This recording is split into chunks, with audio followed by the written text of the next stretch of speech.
Today is Thursday, September 17th, 2020. Coming up on Roland Martin Unfiltered. New polling shows that Jaime Harrison is tied with Senator Lindsey Graham in South Carolina. We'll talk about whether he can actually win. Attorney General Bill Barr slams Black Lives Matter and compares coronavirus efforts to slavery. Did he forget about Jim Crow? Today, Donald Trump blasts 1619 Project at his pretty much white meeting. All these historians, not one black. Ebony Hilton about that and other coronavirus issues in a new Education Matters feature on the show, sponsored by School Choice is the Black Choice. We'll examine the impact of reopening schools on African-American students. You also hear from the Tennessee State Representative who was removed from the Democratic Party because of his views on abortion. And in New York, black female jogger attacked by crazy-ass white woman. She says it was a hate crime. And in Salt Lake City, a cop is charged for ordering his dog to attack a black man. In California, the Correctional Peace Officers Association posted a video showing crosshairs on the photo of a black assemblyman. Plus, it's just more craziness, y'all. It's time to bring the funk on Roland Martin Unfiltered. Let's go. He's got it. Whatever the biz, he's on it. Whatever it is, he's got the scoop, the fact, the find. And when it breaks, he's right on time and it's rolling. Best believe he's knowing. Putting it down from sports to news to politics. With entertainment just for kicks, he's rolling. It's on go, y'all. It's Roland Martin, rolling with Roland now. He's funky, he's fresh, he's real, the best, you know he's Roland Martin now.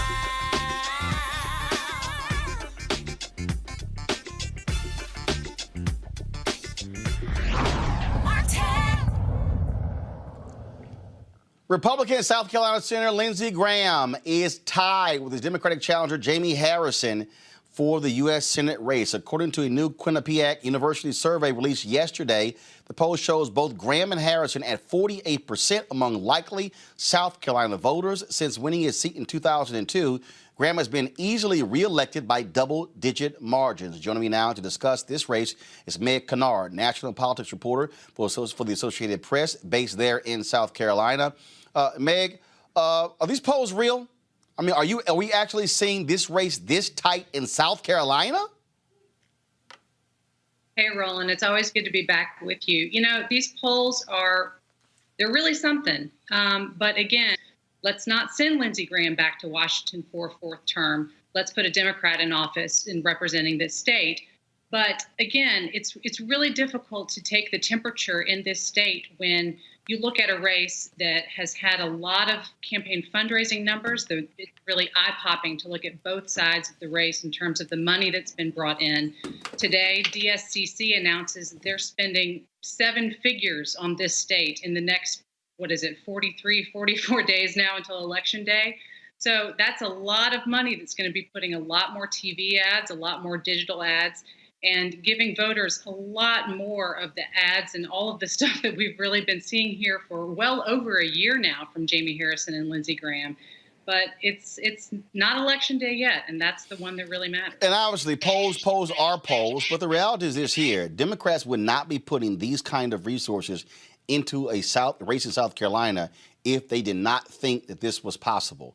What has happened in that state to even show Harrison running this tight? Is it dissatisfaction with Donald Trump? He won South Carolina by 16 points in 2016. Polling data right now shows he's only up 4. Is it the suburbs in South Carolina? What's going on in that state from your perspective? We are seeing a lot of changes in the electorate here in South Carolina. You're absolutely right that Donald Trump had a large margin of victory here. In his last campaign in 2014, Lindsey Graham defeated his Democratic challenger by double digits there as well. But here in South Carolina, particularly in the coastal areas in and around Charleston, there's been an influx of people moving here from places outside the state. South Carolina is lovely. I've lived here and reported on politics for 15 years. And we're seeing a lot of people coming from more politically liberal areas of the country and making South Carolina their home. I'm not saying that South Carolina is going out and out blue in 2020. I'm not going to make that prediction. But there are some changes in terms of the voters who now consider themselves South Carolinians and whom they're going to be supporting in the Senate race, in congressional races like Joe Cunningham, who is trying to defend his flip of that Charleston congressional seat from 2018 and keep it out of Republican hands. So there are a lot of different people who represent the electorate here, and that does represent perhaps some of the mentality of voters saying, well, perhaps we're ready to look more closely at a Democratic candidate statewide than we had before.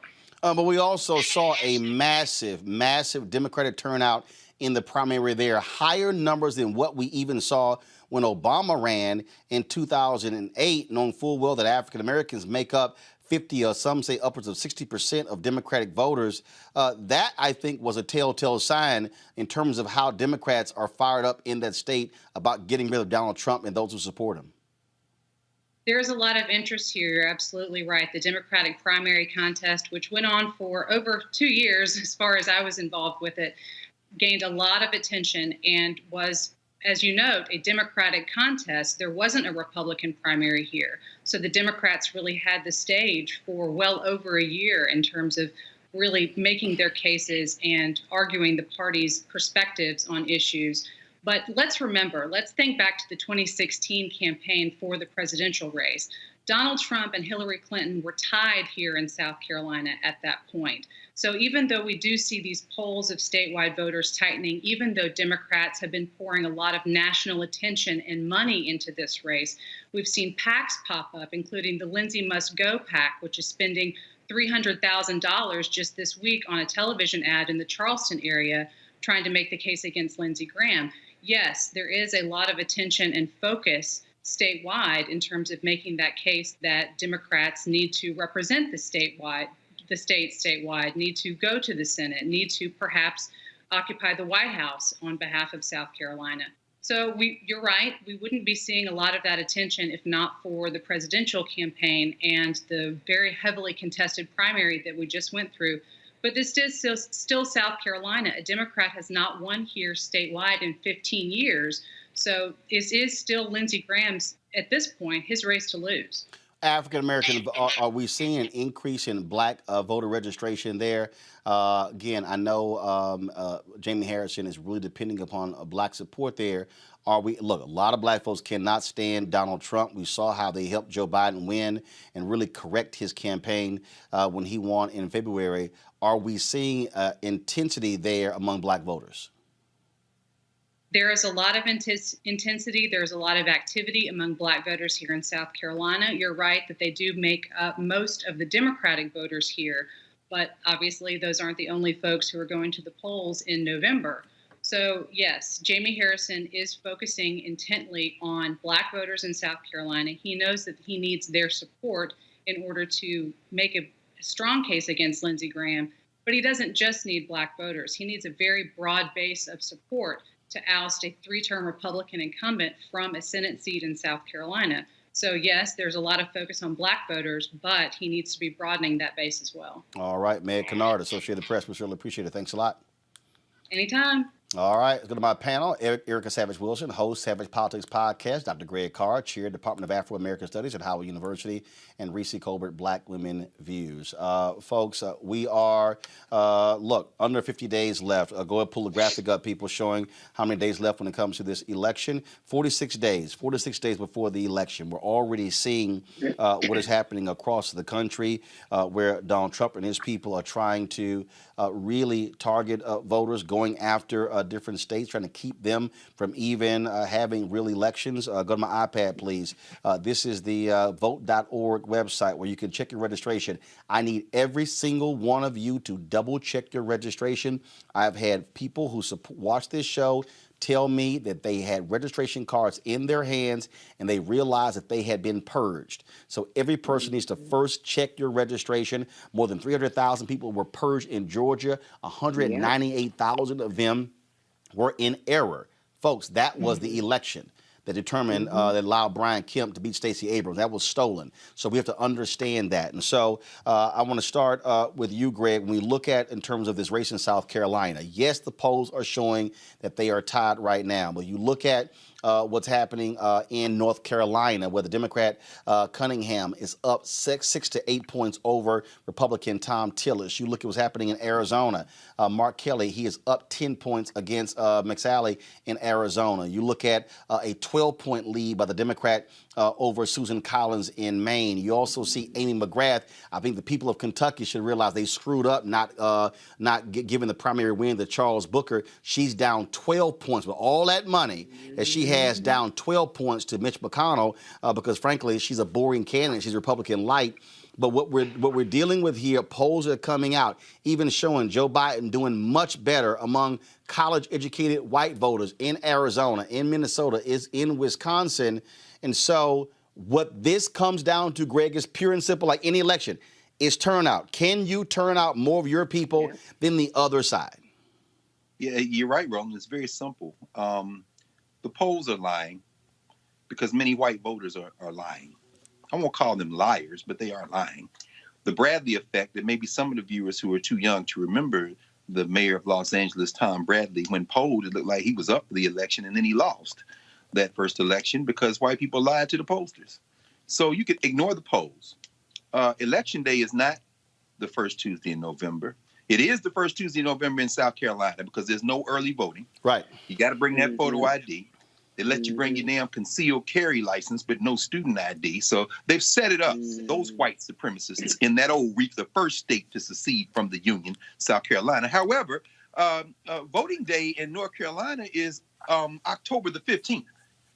You can vote on the 15th, 16th, 17th, all the way to the 31st of October. Bank the vote. In Arizona, early voting starts on the 7th. So don't think of November, the first Tuesday in November as voting day. Think of the first day, think rather of October the 7th as your voting day. Let's go out here and bank the vote so that all you do in November is all the people that voted, go get the ones that didn't and take them to the poll. Because I don't trust the mail either, frankly. But the point is that Jaime Harrison is behind in South Carolina. Ignore the polls. Vote. Yeah, I mean, that's one of the points that we've been saying, Reese, at the end of the day, that you can't depend on polls. Polls are important, though, because it gives you a snapshot of where the race is right now. Mike Espy, we had on the show the other day, he tweeted earlier, he is down 5 points to Cindy Hyde-Smith in Mississippi. I mean, again, if Democrats actually invested money in South Carolina, in Mississippi, that could be closer. Look, he only lost by 68,000 votes when he ran against her in 2018. And so turnout. And again, what I need black people. Look, I know there are people who watch me who are white and Latino, but here's the deal. Black people, in order for us to affect change, we must maximize our power. It does not make sense in the past, what Jamie is trying to do. You had 250,000 black people in South Carolina not registered to vote. You got hundreds of thousands in Georgia. You got people in Mississippi. Again, this is no time to be sitting on your ass doing nothing. Right. No, I mean, we have no choice. Like, we literally do not have any choice. I'm not a poll truther, so I do believe that the polls can be instructive in terms of, like, for instance, it's a better investment to put money towards Jaime Harrison versus Amy McGrath. I know conventional wisdom, she's a white woman, and, knocking off. She's a veteran and all this sort of stuff. But she's boring as hell. She's not interesting. And again, the fact that she spent all that money and barely beat Booker shows her weakness as a candidate. Yeah. Right. And so polls can be a gift and a curse. They can be a gift in the case of Jaime Harrison, where it shows a much closer race than anybody would have predicted. I do think that the Democrats, generally speaking, are better positioned than the media would like to make this more of a horse race. But regardless of what the polls say, I will say that the most important thing is banking the votes, as Dr. Carr mentioned. We cannot rely on polls because then you have this group of people that will say, oh, there's no point. This is in the bag. I don't have to waste my time. And then they get to do all these little purity tests and they get to do these ridiculous lesser of two evil kind of calculations where they say, I don't want to, cast my vote. But black people, we have so much at stake. I mean, not just black people, but people across the country. I mean, just today, I don't know if we're going to talk about it, it came out that Donald Trump, his administration, stopped the post office from sending out 5 reusable masks to every single household in this country in early April. Imagine the lives that would have been saved if that kind of information, if that kind of resources would have been sent to every single American household. So the way that our government has been politicized and our public health response has been politicized, this is literally a matter of life and death. This isn't a matter of who you like more. This isn't a matter of personality. It's a matter of life and death. It's a matter of the economy. If we'll ever war back, Black people have been disproportionately left behind in the so-called economic recovery that's started to happen as the economy has reopened. So we have more at stake than anybody else. If for no other reason, for your own self-interest, if for your own survival, you have to vote. And it's not good enough to just say on November 3rd, I'm going to vote. You have to check your registration. You have to double check it. You have to come up with the voting plan A, B, and C. And if you have it all together, then like you said, I don't remember if it was Roland or Dr. Carr, bring somebody with you who hasn't already done all those things. It has to be a collective effort in 2020. And look, the game of whiteness is being played, Erica. Attorney General Bill Barr attacked Black Lives Matter in a speech yesterday, saying they don't really care about Black lives. He also, of course, had other ridiculous things to say, even when it came to coronavirus, wearing masks, and slavery. The rule of law is the foundation of civilization, including economic prosperity. And that's why these so-called Black Lives Matter people, now that as a proposition, who can quarrel with the proposition Black Lives Matter, but they're not interested in Black lives. They're interested in props. A small number of blacks who were killed by police during conflict with police, usually less than a dozen a year, who they can use as props to achieve a much broader political agenda.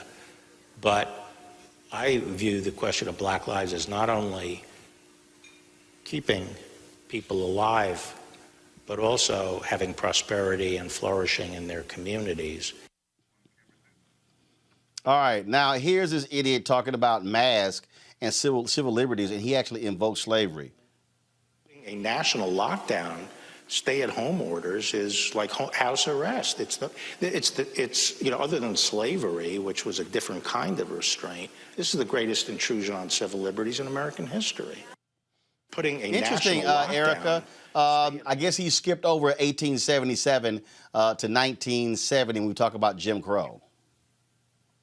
You know, what's amazing to me, Roland, about Bill Barr, as Dr. Carr has named him a toady, when you look at, well, he had that talk that was right across the slave bridge, the Key Bridge in Arlington, Virginia.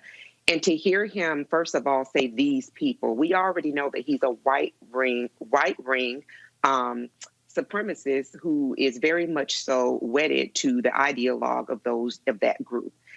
So when he says these people, we get that.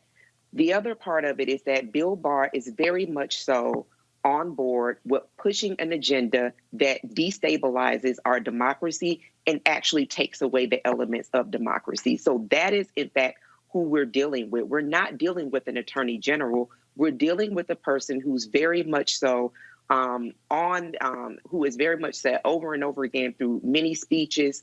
And here again, he said through this stage in Arlington, Virginia, that he really believes that the country should be ran by the person who is supposed to be charged with protecting us against all enemies, both foreign and domestic, and that would be the occupant of the White House. So, you know, hearing this and hearing him compare, wearing a mask to slavery, when we think about chattel slavery and how it affects and still affects us as Black Americans, and thinking about the trauma that our forefathers and foremothers went through to get to this country, the dehumanization, and then think about the systemic racism that really came out of that cropped up out of that. To hear him compare wearing a mask to that, it makes more sense when we think about those people who stormed state capitals earlier in April, demanding spit out of their mouth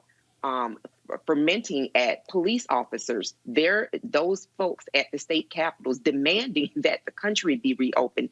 These are the people that he backs and stands with. So this is, for me, all of the more reason for people to actually gear up and get ready. I know that voting begins in Virginia tomorrow, and that's going to be for people who are participating in being able to put their ballots in a secure ballot box. But we've got other cities that are going to be coming up on in-person voting. And as Dr. Carr said, that is what I would encourage people to do. Gear up, get your PPE ready, and get ready to vote. Greg, look, what you're dealing with here is, this is absolutely, we'll talk a little bit later about Donald Trump's joke of this commission that he announced today because he's so pissed off with the 1619 project. But this is I would dare say, this is the most overt appeal to whiteness since George Wallace. I mean, I really believe that what Donald Trump and Bill Barr and Stephen Miller and all the people are doing, that they are making an even more overt appeal to whiteness than Ronald Reagan and Lee Atwater. And that's saying a lot. I would agree with you, Roland. I would say even more so in some ways than George Wallace. Herbert Hoover, the Lily White faction of the Republican Party. Right. That's right. That's right. In fact, you're right, Roland. See, you teaching tonight, brother. That's when the GOP really began to turn toward this white nationalism. It wasn't Barry Goldwater in '64. It's really Herbert Hoover, as you say, with the Lily White Republican. Well, Hoover is a representative of that, but that Lily White Republicanism, where they make the decision in the first quarter of the 20th century, really the first third, right, around the Great Depression, to go for white voters and ignore the black ones. And of course, it takes a long time to deteriorate by the time you get to Goldwater in the 60s. And then eventually Nixon, even Jackie Robinson, who was, a Republican, said, I can't, you people are racist. I mean, so that's exactly right. I love Bill Barr, though. Love his daddy, who was in the OSS. In other words, his father cut his eye teeth in Donald Barr in this idea of surveillance and state power and state authority, even though his father was a headmaster at a school there in New York. The reason I love Bill Barr is because he's not pretending anymore. You saw him waddle in his seat a little bit when he started getting a little comfortable. He waddled in there and then he said, the thing these people in their neighborhoods. Man, I don't give a damn what you think about me. See, you've made a mistake. You and your little friend, Stephen Miller, and your other buddy, Donald Trump, and Smiling Mike Pence. Here's the mistake you've made. You assume because we live in the same country, we share the same values. They've overplayed their hand by dropping all pretenses. They are determined to ride this white nationalist terror ride until the wheels fall off. But here's the mistake they made. They think that the lug nuts on those wheels are a lot tighter than they are, in fact. And this is why we have to break their political backs. This is not the time to quibble over whether Harris and Biden are the perfect candidates. No. This is the time to recognize that you've got a Klansman sitting on a stage talking about you as if you're not part of his country, because you are not part of his country in their neighborhoods. What the hell is this? What are we? We still got restrictive covenants in the He's not the Attorney General of the United States. He's a thug, waddling toady for a white nationalist who's president of the United States, and he is committed to one thing and one thing only for the last 6 months and leading up for the next few days: the re-election of his man, so they can really show you what they're about. If you don't vote, we're going to see what it is in a minute, because this man right here is a white nationalist terrorist. What we are dealing with here with this election, Reese, I keep saying you have to leave no doubt.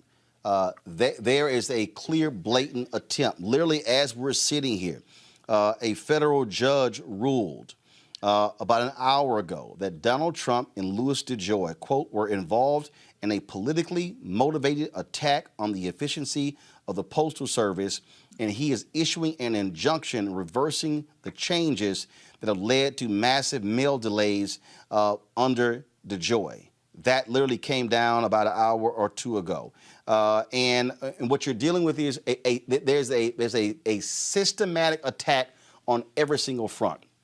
A Trump administration today going after New Jersey, trying to stop them, a state, from counting mail-in ballots early, trying to stop that from happening. They're gearing up. These people, and what Bill Barr, as the Attorney General, believes they can do whatever they want, trying to charge protesters with sedition. They are trying to use, and this is what I keep trying to tell people, they have taken power and said, we're going to use it, and you got a Republican Party who doesn't give a damn, is not saying a word, and it's like, hey, man, do whatever y'all want to do. We're good with it. That's why I keep saying hashtag fire Trump in November, hashtag fire GOP in November. I have never in my life spoken as openly against all Republicans. Right.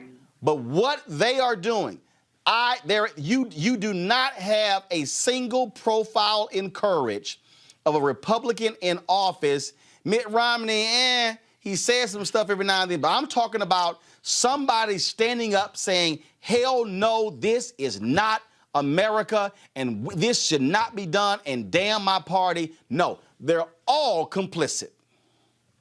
Absolutely. And I mean, they're leaving no stone unturned. This is an all hands on deck situation. This is an all crooks on deck, all crimes on deck. Every dirty trick that they can pull, they're doing it, and they're doing it in plain sight. They're not even being slick about it. They're, to a certain degree, they are overplaying their hand because they started some of these tricks early enough to get these court challenges and things like that in motion to try to dial back some of their more obstructionist and suppression tactics. But when you want to talk about props, like Bill Barr is referring to Black victims of police violence as props.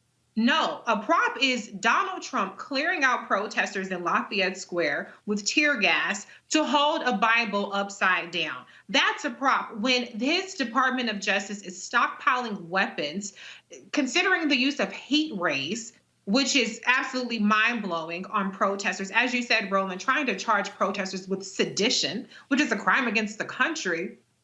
This is just an all-out fascist authoritarianism pull that Bill Barr is trying to pull. And it really makes you wonder if this is what they're willing to do with the election on the line, knowing that are banking on the fact that enough people are not paying enough attention. They're too distracted by these litmus tests, by these purity tests, by whatever's trending on Twitter that day to pay attention to the blatant fascism that's overtaking our government.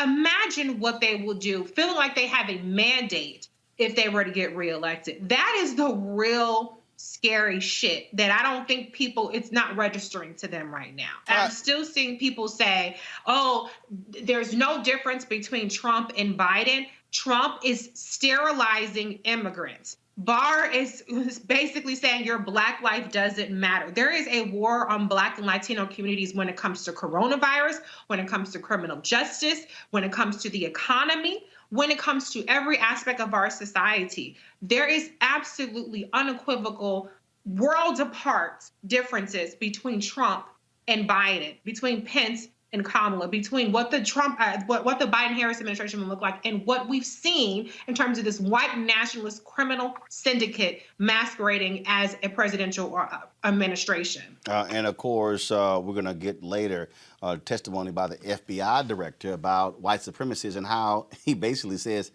Antifa is not an actual organization, it's an ideology. And so, of course, we've got a jam-packed show for you. You got to go to a break now. When we come back, we're going to talk to Dr. Ebony Hilton about coronavirus.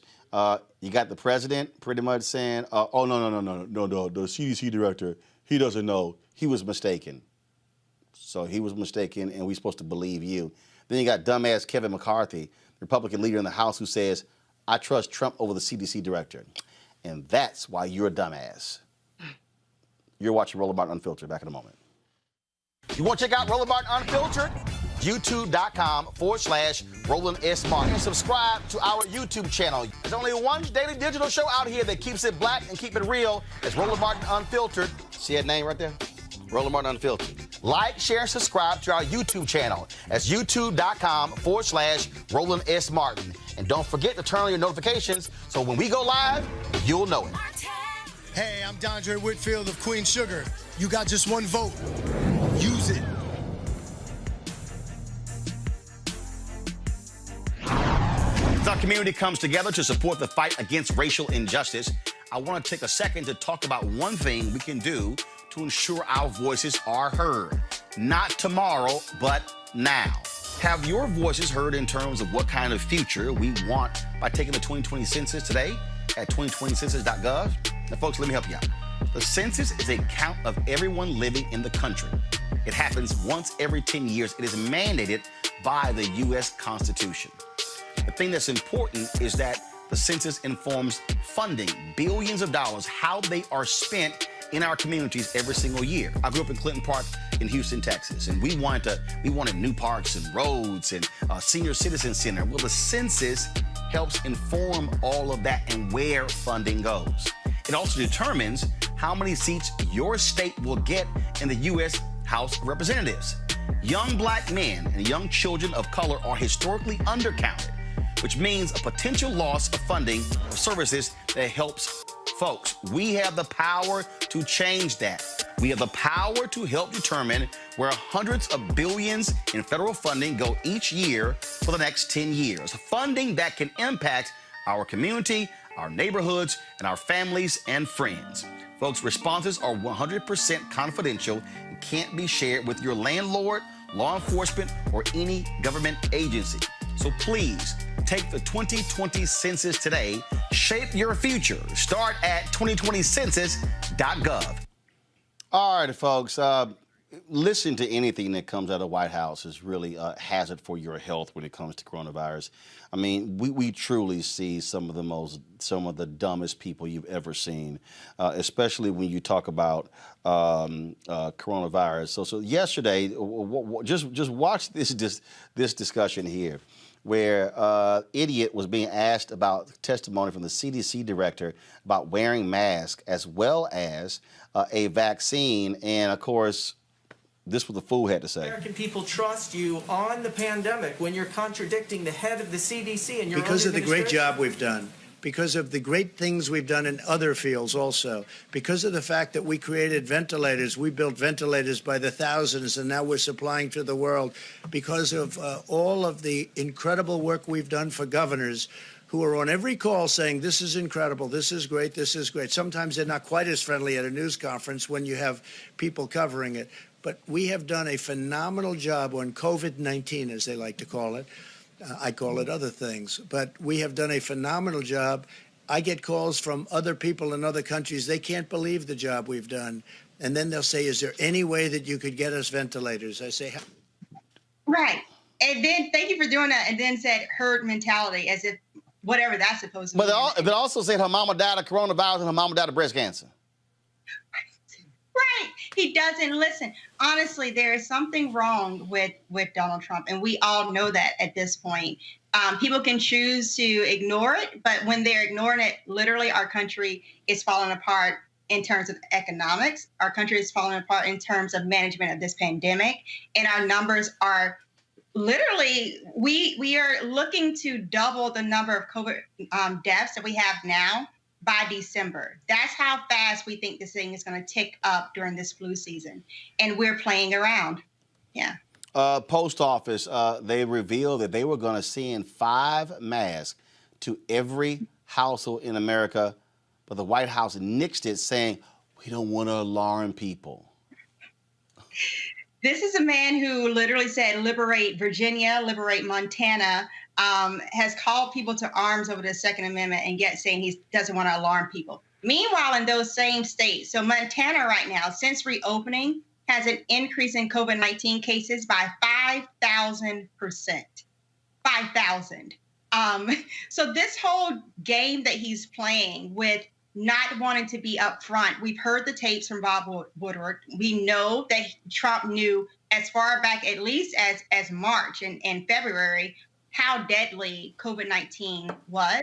So his playing around with these words and promoting and asking people to take off their masks, to me, that should be criminally investigated, because that sounds like attempted murder when we have a mortality rate of 2.9%. So yeah, we need to start holding people accountable. And that's where I'm confused, is where are the checks and balances? in our country. We're in a situation now where of the children who have died, 75% are minority.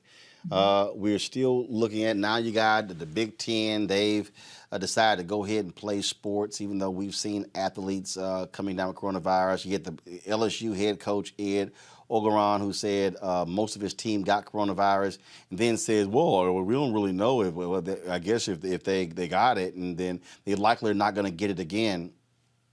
I don't know who the hell he's talking to. And it's just, and when you see all these people, Trump and others, putting pressure, saying, no, we got to have football, and then basically browbeating the university doctors into supporting the position. And that's what I don't understand, because the only person I fear is God and my mama. That's it. So you're not going to browbeat me to say something that I know is wrong. And at this point, COVID-19 has not changed its position. So my stance has not changed from the very beginning. Literally, if you go to my YouTube channel back in April, I think I did a post that I said, with children, do not let your children go out. Kids, I feel like they can get infected. We have not seen the full brunt of what COVID-19 can do. And sure enough, now what are we seeing? We're seeing our children getting involved. Early on, people were saying, oh, the kids aren't being touched. Well, we had them in our homes. But now people have got comfortable, and they're taking them to the amusement park, and they're taking them to football games. And we're seeing in studies the ultimate end is if someone dies. But again, I've said this time and time again on your show, that we have a subset of people who've recovered who now have permanent damage to their brain, and that they're having strokes. They have permanent damage to their heart, and that they're going into heart failure. They have permanent damage to their kidneys, and now they are dialysis dependent for the rest of life. They've had blood clots in their legs or their arms, and now they've had amputation of those limbs. So this recovered, and they didn't die. Their life is forever changed. And we're seeing that demographic of people get younger and younger. As you stated, with the athletes, I think it was the University of Pennsylvania, they had, of their athletes who tested positive for COVID-19, 30 to 35% of them, when they did a scan of their heart, showed inflammation of the heart. The incoming freshman quarterback for Georgia State, 18 years old, cannot play this year because he has complications associated with his heart related to COVID-19. The pitcher for the Red Sox, he also cannot play because he has heart issues now related to COVID-19. And what does that mean for your life longevity? If you start to have heart issues at the age of 20, what's the likelihood of you actually living to see the age of 60? It's an uphill battle, and we have to get serious about this disease. Earlier this week, we had Dr. Walter Kimbrough, who is the president of Dillard University, on. And he and the president of Xavier University were encouraging their students, faculty, and alumni to participate in the vaccine trials. Those two are doing it as well. I've had a lot of black people say, oh my goodness, this is wrong. We shouldn't be involved in doing anything with, quote, Trump's vaccine. But Kimbrough said it's important that we participate because we need to understand how the health of African Americans works in conjunction with this vaccine, especially those people who might have lupus, who might have diabetes, different medication. Your take on that? Right. And I can completely, let me say for the record, I understand where black people have a distrust for medicine. We have been lied to. We've been tested on. We know about Tuskegee. We know about Flint, Michigan water crisis that's happening still today. So I completely understand. But I have to agree with them on this one. One thing I can say, even though we've seen some shakiness with the handling of the CDC, when it comes down to being pushed and for them to stand up for truth, Dr. Fauci has gone against what Trump has said and said, this is what science is and this is what we're going to do. And here of late, Dr. Redfield has also said, I don't care what Trump is saying, masks are important. So I'm hopeful that the foundation of science is at least showing the American public that we're trying to right what we've done wrong in the past. And that being said, if you look at China, you look at Russia, right now they're pushing out a vaccine that hasn't completed all phases of the trials. That I don't agree with. Now, but what we're using, we're actually going through the phases, which helps to ensure that we do have a safe drug to use. Now, in saying that, diversity of patients and diversity of people that are going to go through this trial is important because we do need to know how does it interact with the different genes that Black people and white people, although we are 99.9% the same, there is some variability, right? And so we want to see how does it affect and impact our citizens, our Black people, so that when we do this for our kids and those who may be more at risk, that it's as safe as possible for them. So, yes. Questions for our panel. I'll start with Erica Savage-Wilson. Erica, the question from Dr. Ebony Hilton. Yeah. Hi, Dr. Hilton. My question to you is, when you were speaking about those athletes that were infected with this injury of the heart, it's myo something. I cannot pronounce all of it, but I think the percentage was like 30 to 35% of student athletes that were impacted by this heart trauma, so to speak, heart muscle trauma. Could you talk to everyone a little bit more about, I know you talked about, them and, turning 60 years old, what the likelihood of that would look like. But could you talk about some of the students that are still very much so, they're student athletes, they're very much so inspired to play football. What is some different avenues that they could take? Would it be just taking a year off? Would it be just waiting until there's a COVID vaccine? Because usually, kids at this age aren't looking long term. What kind of advice would you offer to those athletes or to their parents that maybe are being able to subsidize their, what it would cost for them to be able to send their kids to college through these scholarships? And I very much appreciate that question, because I remember when I was 18, 19, 20, I felt invincible, like there was nothing that I couldn't overcome. But this is a totally different ball game when it comes down to this disease. And so I even pushed the parents and the sponsors and donors to these colleges to have some type of stance to say we're gonna speak up for children that when we were their age, we may not have made the right decision. Because what we know is that with these athletes that are now showing inflammation of the heart, the majority of them were either very, very mild symptoms or they were asymptomatic. The same thing is being shown. There was a study out of Germany where 6 out of every 10 patients that had mild symptoms and were asymptomatic, when they did an MRI of their heart, they showed inflammation of the heart. What does that do for the longevity and the incidence of heart failure that we should see? And right now in America, pre-COVID, we had the highest incidence of heart failure in the world. So I can only imagine what's going to happen to us with this large scale of people. So what I would tell the athletes is, you don't realize how much power you have. If you we see the Black Lives Matter protests and the WNBA, how they walked out and they have the shirts on that says Black Lives Matter. If all the athletes of the colleges band together and say, our lives matter too, and we don't want to die. We've seen athletes now that are dead. Okay, they will not graduate. We see athletes that are now sick and they have heart conditions. You don't have to be the next one. And you do have a voice, and you are important, and you do matter, more than just bringing money into a school where the coaches make money on your back, and yet they are okay with you breathing face to face as you're that defensive lineman with someone else who may have this disease. It's not right, and we need you. So, use your voice.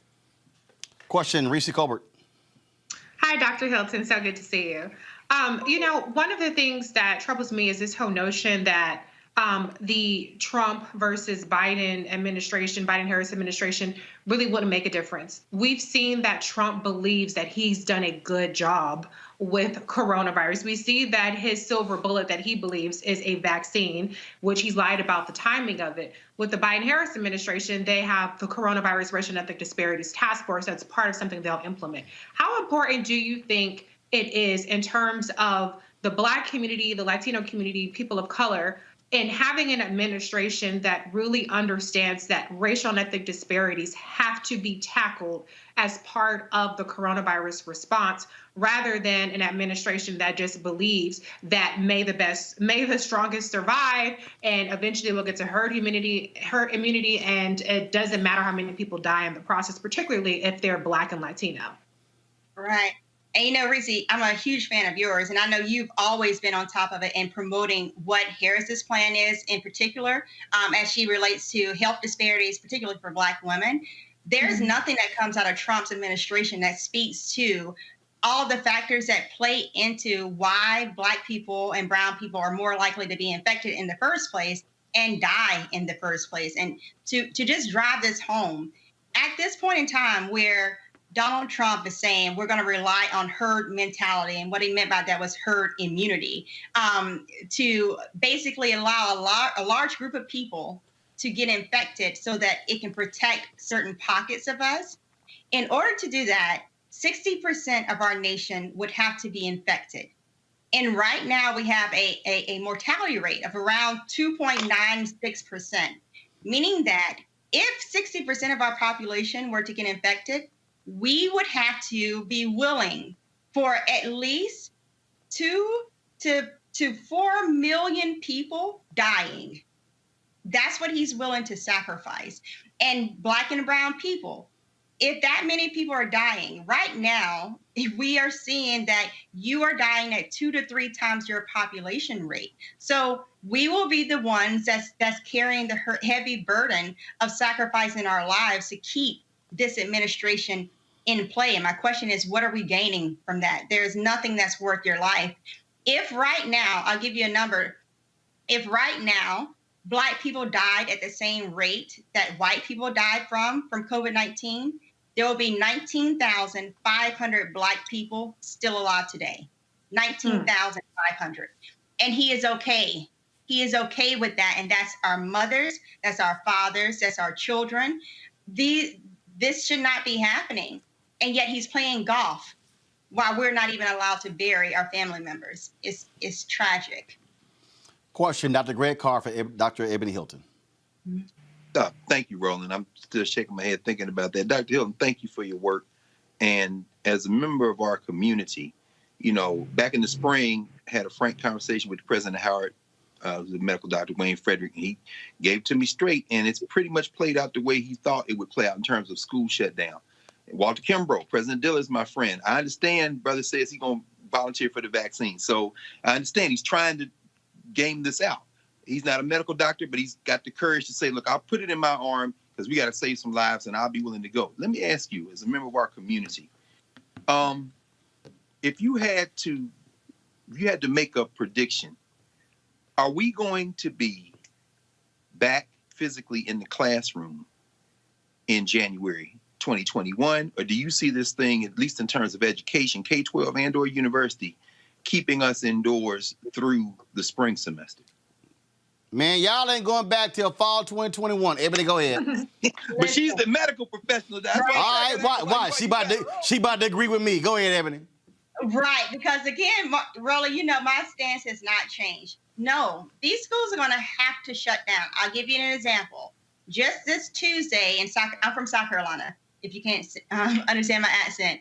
But just this Tuesday, there was an additional 414 cases from schools alone for COVID-19. Of that, 240 odd were students and 140 were teachers.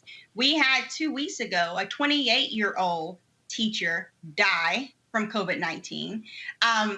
It's one of these things of we just have to remember our children, they are beautiful creatures. They don't wash their hands. They sneeze and think it's fun. They're not going to keep on masks, and they share everything, including COVID-19. And there was this idea that, oh, well, children can't transfer that to other members. But we just saw, I think it was in Oregon, they showed how there was this outbreak related to one school where kids were getting infected and taking it back home to their parents. And one parent has now been hospitalized related to it. We aren't ready. We aren't ready. We don't have the same things that we were talking about back in in March and April that we need to have in place as far as the testing, the tracing, and the treatment. We don't have any of those 3 T's, not one. As far as the testing even, the amount of testing we're doing right now is about 30 million, I think, a month. We need upwards of 300 million a month in order to keep this thing contained. Yeah, and we're seeing now, as far as our kids with schools, 2 weeks ago, we had 500,000, 500,000 children positive for COVID-19. I can only imagine what that's going to be here within the next couple of weeks with all the schools opening. Yeah, so it's not, I understand schools are important outside of just the learning aspect, which is huge. My sister is a principal of an elementary school, so we talk about this often. I know the socialization is important and the mental health of our children is important. I know that some kids have, unfortunately, food insecurity where the only food they get is at school. But we shouldn't risk their lives because we haven't been willing as adults to fix those policies, and we still can fix them now. We have FEMA, we have emergency money that can be used to figure out a better way, because right now our children are becoming more and more infected. There's been an increase in hospitalizations over this summer as far as children, upwards of 300% of kids having to go into the hospital. And guess who's going into the hospital? You're 5 times more likely to be hospitalized if you're a Black child, and you're 8 times more likely to be hospitalized if you're a Hispanic child in comparison if you're a white with COVID-19. We cannot sacrifice them. I'm not willing to do that. All right, Dr. Ebony Hilton, we certainly appreciate it. Thanks a bunch for your knowledge, and you know, you've been a little salty with some people on Twitter. You've been this whole week. I'm like, Lord, she need a nap. You just been snapping on folk. Pray for me. Pray for me. Yeah, I think between you and Reese, I don't know who was snapping more this week. Look, I didn't mess with anybody. They kept coming on my page messing with me. So. All right, we appreciate it. Thanks a lot. Good to see you. All right, Bye, good to see you as well. All right, folks, an officer with the Salt Lake Police Department was charged with aggravated assault for ordering his dog to attack a Black man who had his hands up. The Salt Lake County District Attorney's Office filed the charge against Officer Nicholas Pierce following a review of the April 24th incident that was first brought to light after the Salt Lake Tribune published body camera footage of the attack on 36-year-old Jeffrey Ryans. Watch. I'm on the ground. Why are you biting me? I'm on the ground. Stop. Good boy. You guys out. What the fuck? Good boy. Back right now. Holy shit. Right now. Good boy. What the fuck? Right now. What the fuck? Good boy. Good boy. Why are you guys doing this? Ow. Good boy. I'm a fucking ow. Good boy. Why are you biting? Good boy. Good boy. Good boy. Ow. What the fuck did I do? Ow. She let me in the ow. Good boy. Good boy. Ow. What the fuck did I do? Oh my God. Ow. Good boy. You good, Kevin? Ow. Good boy. Ow. Ow. Good. Stop. Ow. Holy shit. Ow. What the hell? Boy. Body cam footage shows that even though Ryans was kneeling on the ground with his hands in the air, the K-9 officer still ordered his dog to attack. In California, folks, another crazy story here. The California Police Officers Association, in a 2-minute political video, clearly showed an image of a crosshair symbol over the face of Black State Assembly member Reggie Jones Sawyer. The video was widely circulated on Facebook before it was deleted. The organization is supporting a candidate who is running against Jones Sawyer in the November general election. Here's some of that video. CCPOA is prepared to take the lead and speak the loudest. We're going to demand that the increased violence and assaults on peace officers are addressed and the perpetrators are held accountable to the highest degree. And these are the people, Erica, who Donald Trump says, oh, 99% of the cops are great. I love them. They're wonderful. Yeah, because they've been infiltrated and by white domestic terrorists. You know, in the video that we saw of the gentleman in Salt Lake City, that really takes back for me kind of thinking about Eyes on the Prize, watching that in middle school and in high school, and in seeing dogs that were sicked on children, Black women, and Black men in Birmingham in the 1960s. And here we are again. And were it but for body cam, we would only have this man who went through a traumatizing event against that of law enforcement officer, which has really been given to the American public that these are individuals that we should trust, even though they continue to prove with these state-sanctioned murders that they continue to commit year after year, that there really is no trust within that organization. So this is why defund the police is really something that we should all become familiar with, understanding that it is about moving resources into more community efforts, because, you know, they have the backing of the son of a Klansman, the person that is supposed to be the leader of what was at some point a free world. And then the backing of a U.S. Attorney General who you played the clip earlier, who could really care less about Black lives and talks about Black people very openly and publicly as these people. So what we're seeing on the video that you just showed out of California with these police organizations that continue to fan the flames, who continue to disrupt because they really don't have anybody that calls them out, so to speak, that they can behave in this ways. This is more evidence really for people to get out and turn out to vote, because also what it shows is that these organizations will not do well until there is a massive public outcry and national leadership that will help to rein them in. Greg, when you have this correctional association putting the crosshairs on a state assemblyman, again, they're making it perfectly clear where they stand, and there's a reason why they love Donald Trump. They want to be thugs. They want to be supported by thugs, and they want to beat the hell out of people with impunity. And a lot of people have not paid attention to this. In that town hall, when Donald Trump talked about Portland, oh yeah, I got people. This could be taken care of in 30 seconds. And, you know, what he wants is, and I have sat at the table with Donald Trump and listened to him talk about cops like that. Donald Trump wants to unleash, and that's why I keep you got to be a stupid ass fool to be voting for Donald Trump. If y'all think he's been a thug the first 4 years, what this man wants to unleash on Black America, y'all ain't seen nothing yet if he wins in November. Greg? No, you're right, Roland. There's going to be a confrontation. As Donald Trump, apparently, if we can trust our eyes as we watch him, I know you're going to talk about his thing, talking at birthday of the Constitution later, but if we can trust our eyes, as he seemingly rots from the inside, as he models and disassembles, as he kind of turns into jelly in front of us, his stormtroopers, and they're not really his stormtroopers. This is how these people have always felt. As you said, unleashed is the perfect word, Roland, because when we think of leashes, we think of dogs.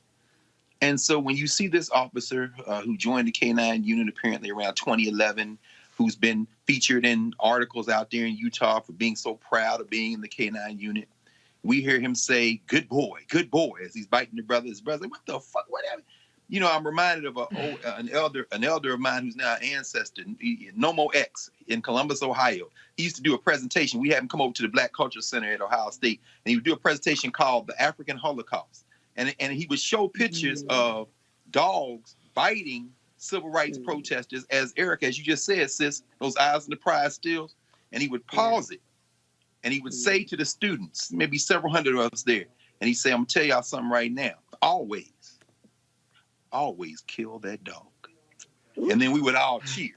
And I'm reminded of that at a moment like this. Yeah. Always kill that dog. And Malcolm X, you know, you say, I'm sorry, dog, but you might have to be collateral damage. See, and then when you look at those cops with the bullseye on a brother who has an uncle who was one of the Little Rock Nine, that brother in the state assembly, you know, Malcolm X said he got two-legged dogs and four-legged dogs. And here's what Donald Trump is going to find out as he wastes away in his ill-fitting suits and as the clear dissolution of his physical form fills up those suits to overflow, as we see.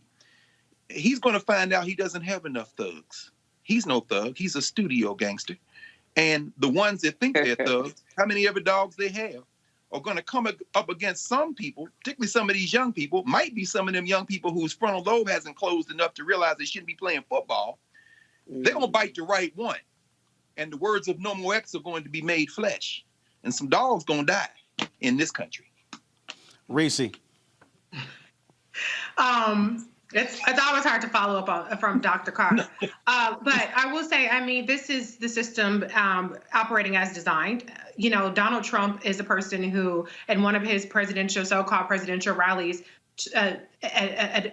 actually encouraged the police to rough up people that they were that they were arresting. So this is the kind of violence that Donald Trump and the Republicans actually encourage from these police officers, also known as slave patrols, because their purpose is to inflict violence and terrorism on Black and brown communities. So this is exactly what's to be expected. I mean, to call yourself law and order, like Donald Trump likes to call himself, or to be a correctional officer and then put a crosshair over a Black elected official, what part of law and order is that? But it's not about law and order. It's about the order of white supremacy and keeping Black people with their boots on our necks. And so for whatever purity test people have in terms of, criminal justice reform, let me remind people that Donald Trump's first act with Jeff Sessions was to roll back Obama-era protection or reforms when it comes to drug charges. Jeff Sessions said, charge people as harshly as possible and seek the longest sentences as possible. This year, William Barr launched Operation Legend, which conveniently targeted primarily Black and brown communities with these multi-agency organizations where they swooped into these communities and arrested thousands of people. So there is a war in our communities, not just happening at the local police level, but with the help and assistance of the federal government and Barr's DOJ. All right, folks, got to go to a break. We come back. Strange in Tennessee, a longtime Black Democrat out of out of Nashville. He is removed from his position by the state Democrat Executive Committee because he's pro-life. We'll talk to him next on Roland Martin Unfiltered. You want to support Roland Martin Unfiltered? Be sure to join our Bring the Funk fan club. Every dollar that you give to us supports our daily digital show. There's only one daily digital show out here that keeps it black and keep it real as Roland Martin Unfiltered. Support the Roland Martin Unfiltered daily digital show by going to RolandMartinUnfiltered.com. Our goal is to get 20,000 of our fans contributing $50 each for the whole year. You can make this possible. RolandMartinUnfiltered.com. Hi, I'm Shanice. You got just one vote, so use it.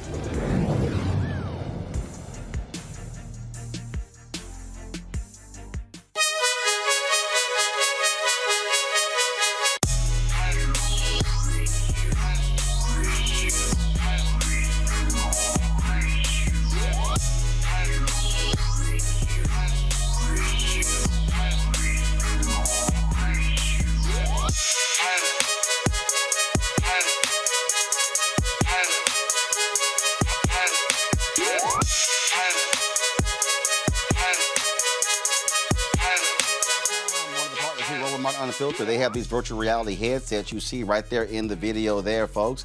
You can place your cell phone right in, watch the virtual reality content on Seek.com or other 360-degree video. You can also listen to, of course, with 360-degree 4D headphones, which is great for gaming, video, audio, you name it. If you want to get either one of these, go to Seek.com, CEEK.com, CEEK.com. Use the promo code RMVIP2020, RMVIP2020, and do so. And so we certainly appreciate them being a supporter of us right here at Roland Martin Unfiltered.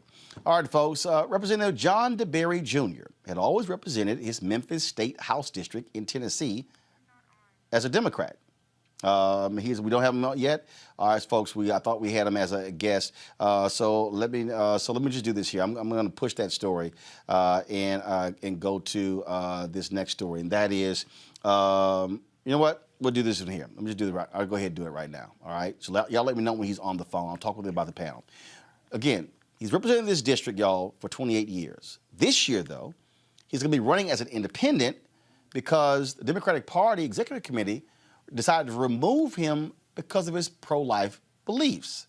according to the executive committee, one of the members was quoted as saying that, well, because he's an incumbent, those who ran against him didn't have the money necessary to run against him, and they did not believe that the people in his district fully understood that he was pro-life. Greg, you're from Tennessee. This is, I don't give a damn what your position is, whether you're pro-life or pro-choice. For an executive committee to remove a duly elected official because he is pro-life, that means you are depriving the people who have voted for him of representation, of him representing them. Yeah, you know, Roland, we know what this is, brother. We know what this is. I mean, let's be clear. Here's a black man. He's Church of Christ minister. I got a lot of people in my family, Church of Christ. I love them. Of course, they're my people. Until people understand that we have a full range of opinions, you know, there are a lot of people in black communities who are against a woman's right to choose to terminate a pregnancy. I won't use the language pro-life or pro-choice because those aren't correlative. You know, if DeBerry wants to take that position, that's his position. And I'm sure, and I assume it's a position of conviction. And, you know, DeBerry is a famous name in Tennessee politics. Lois DeBerry was in the Tennessee legislature when I was in undergrad out of Memphis. So John DeBerry is, you know, his famous name. You know, these Democrats need to understand that in order to have our people still vote Democrat, got to be able to accommodate that type of opinion. Now, we don't all have to agree with it. I myself, I believe it's not about my personal beliefs about whether a woman should be able to terminate pregnancy or not. My belief is the state is not the same as our personal beliefs. I don't have the right to tell another human being what to do in a situation like that. But if DeBerry wants to mix his faith and his politics, that's who he is. And the Democratic Party in Tennessee is underwater anyway. So I don't know what the hell they think they're doing by doing that to him. Look, the reality is this here, Reese. There are pro-life Democrats. There are pro-choice Democrats. I do not believe that the issue of choice or life should be a determinant as to whether or not you run as a Democrat. And to remove this man from the position, I don't care. That is idiotic to me that that's the decision that would be made. Yeah, I mean, I obviously don't agree with his political ideology in this case. However, the bottom line is that he was elected. If people did not primary him, if they chose not to run against him because he was well-funded or he was an incumbent, that's on them. I think each politician, it's incumbent upon them to run on their platform and get the votes that they need to get elected. And so I think this is kind of usurping the will of the people and trying to, you know, impose an ideological purity test on somebody that is against what people have already voted for. So I don't agree with that. I do believe that the Democratic Party is a big tent party, even if I don't agree with everything that somebody says. And to me, I think choice, anti-choice, however, whichever language you want to use, goes beyond just a difference of an opinion, because ultimately what you do with your ideology, if that actually translates to trying to block contraception or block funding for Planned Parenthood or a number of things that go under the so-called pro-life or anti-choice banner, comes into play. But the bottom line is, if you won your election, if your constituents voted for you, then they have a right to that representation. Representative DeBerry on the phone. Can you hear me, sir? Guys, pull up the audio, please. Yes, Representative DeBerry, 1 second. Hold on 1 second. Guys, pull his audio up. Representative DeBerry. We're trying to sit here, and so can you hear me? I can hear you. All right, so guys, are you hearing me in the control room? All right, just hold on 1 second. Hold on 1 second. I am going to, let's see if, Okay, so here's what we're going to do. We're going to call you back on another line in just 1 sec. We're going to call you right now to get your audio, okay? So we're going to talk to you in just a second. I want to get him on because I think you know this is the kind of stuff that, you know, you got Republicans whose whole position is they don't like pro-choice Republicans. That's their take. They don't like pro-choice Republicans. But it makes no sense because all right, now we have him here. Representative Barry? Can you hear me, sir? All right, so I'm here. All right, we got you. All right, so you've been pro-life all of these years. And so all of a sudden the decision was made to remove you. How did they arrive at the conclusion that they have the power to remove you from the ballot because of because you're pro-life? Well, members of my opponent's executive team are members of the executive board or made the complaint to the executive board. So folks who work for my opponent did the complaint and pushed the complaint through. And so they have the right of using a provision in the law, which has never been used in this fashion before, to disassociate themselves with me, and they removed me from the ballot after I had qualified by having members of my community sign my petition, members of my constituents. They disqualified me after the filing deadline, and so I could not run as a Democrat or a Republican. I read this one story where one of the executive committee members said that your constituents were unsure or they did not really know about your position. Really?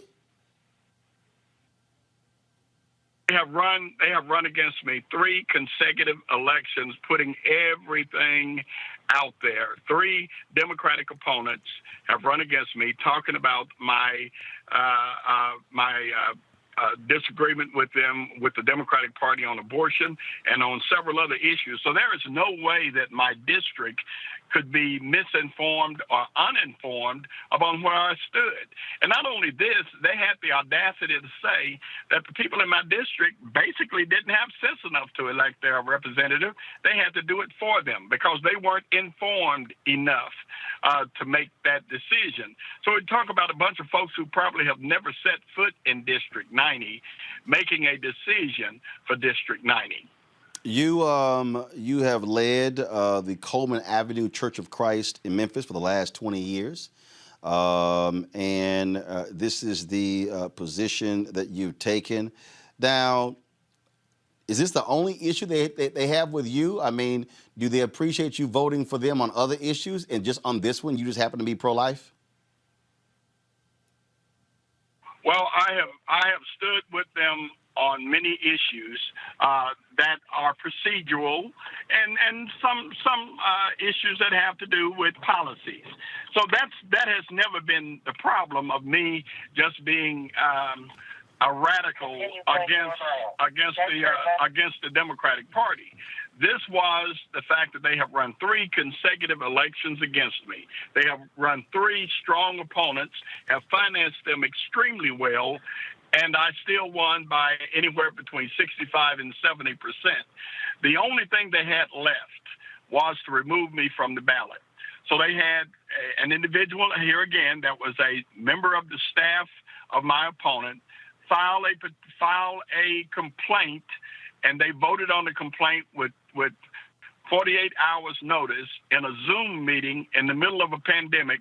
They removed a 13-term incumbent who has been reelected by his district on a Zoom meeting. I'm reading this story here, and it said that the executive committee had a responsibility, quote, to confirm the legitimacy of an individual representing themselves to be a Democrat. This is quoting Kendra Lee, a 32-year-old black Democratic activist and committee member from Memphis. She said, quote, there was never a question of morals or character. This is very much straight down the line as to your responsibilities as a Democratic elected official. So are they saying that in order for you to be a Democrat, you absolutely must be pro-choice. Yes, they absolutely say that I must be pro-choice. And according to them, Democratic policy, somewhere along, they said, and I quote, the Democratic Party has evolved. And I'm hearing some other voices. I don't know if you can hear them. No, we're fine. The Democratic Party has evolved, and that I didn't evolve with it. And because of this is their policy, this is their stand, I'm either pro-choice or I am not a Democrat. And it was argued during the meeting that they were shrinking the tent. The so-called all-inclusive party was excluding the one conservative Democrat in the entire state who is elected to the House of Representatives. But you're saying that. Go ahead. Go ahead. So they're saying that there wasn't room in the entire legislature for one conservative Democrat. But here's the deal, though. I wouldn't even use the phrase conservative Democrat. There are a lot of African Americans who are very liberal, who simply, because of their moral convictions and their religion, are pro-life. They don't call themselves conservative. Oh, exactly. Now, according to the Tennessean, other members said that you took money from a Republican-aligned political action committee, that you voted for school vouchers, and that you voted for a Republican as House Speaker in 2019. Well, here's the thing.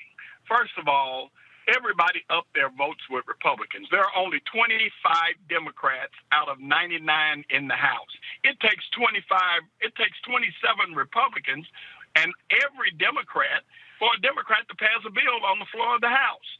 So everybody up there votes with Republicans. As far as the Speaker was concerned, they all caucused and called me, one of the chairs of the Democratic caucus, called me, a delegation called me and said, we are all going to stand together behind the Speaker. We're going to all vote. We're going to start this year off good and in harmony. And they called me and said, we're going to vote for the Speaker. I said, are you sure about this? They said, yes, we're all going to vote for the Speaker. So I called the Speaker and asked him. And the Speaker said, oh, yes, that it was. We've already worked out our differences, and we're going to start the year off. We're going to bring in all the former speakers. The ceremony was set. On the way into the door to vote, they said, we changed our mind. I said, you did what? We changed our mind. We're going to run somebody. Now, knowing you only have 25, you can't, there is no way that you can possibly do this unless 27 or 28 or 29 Republicans vote for a Democrat for Speaker. So why would you do this, and why would you expect me to spend political capital in order to just make a show that they wanted to make on that day? And everybody up there gets money from Republicans and Democrats and whoever makes a donor, whoever gives them money. So all of that's just a bunch of hooey that they threw in there. And the voucher issue, there are black people, there are Democrats who support school choice. I was fighting for school choice before it was cool. Before the Republicans took over the legislature, I put in school choice bills. I have put in school choice bills for almost 20 years. So everybody knew where I was on vouchers, on educational scholarships, and busloads of black folks, busloads of African Americans come to Nashville every year begging for school choice, and they've just been ignored. All right. Representative John DeBerry Jr., so you're running as an independent in November, correct? Yes, that is correct. I'm running as an independent. That's all I had left.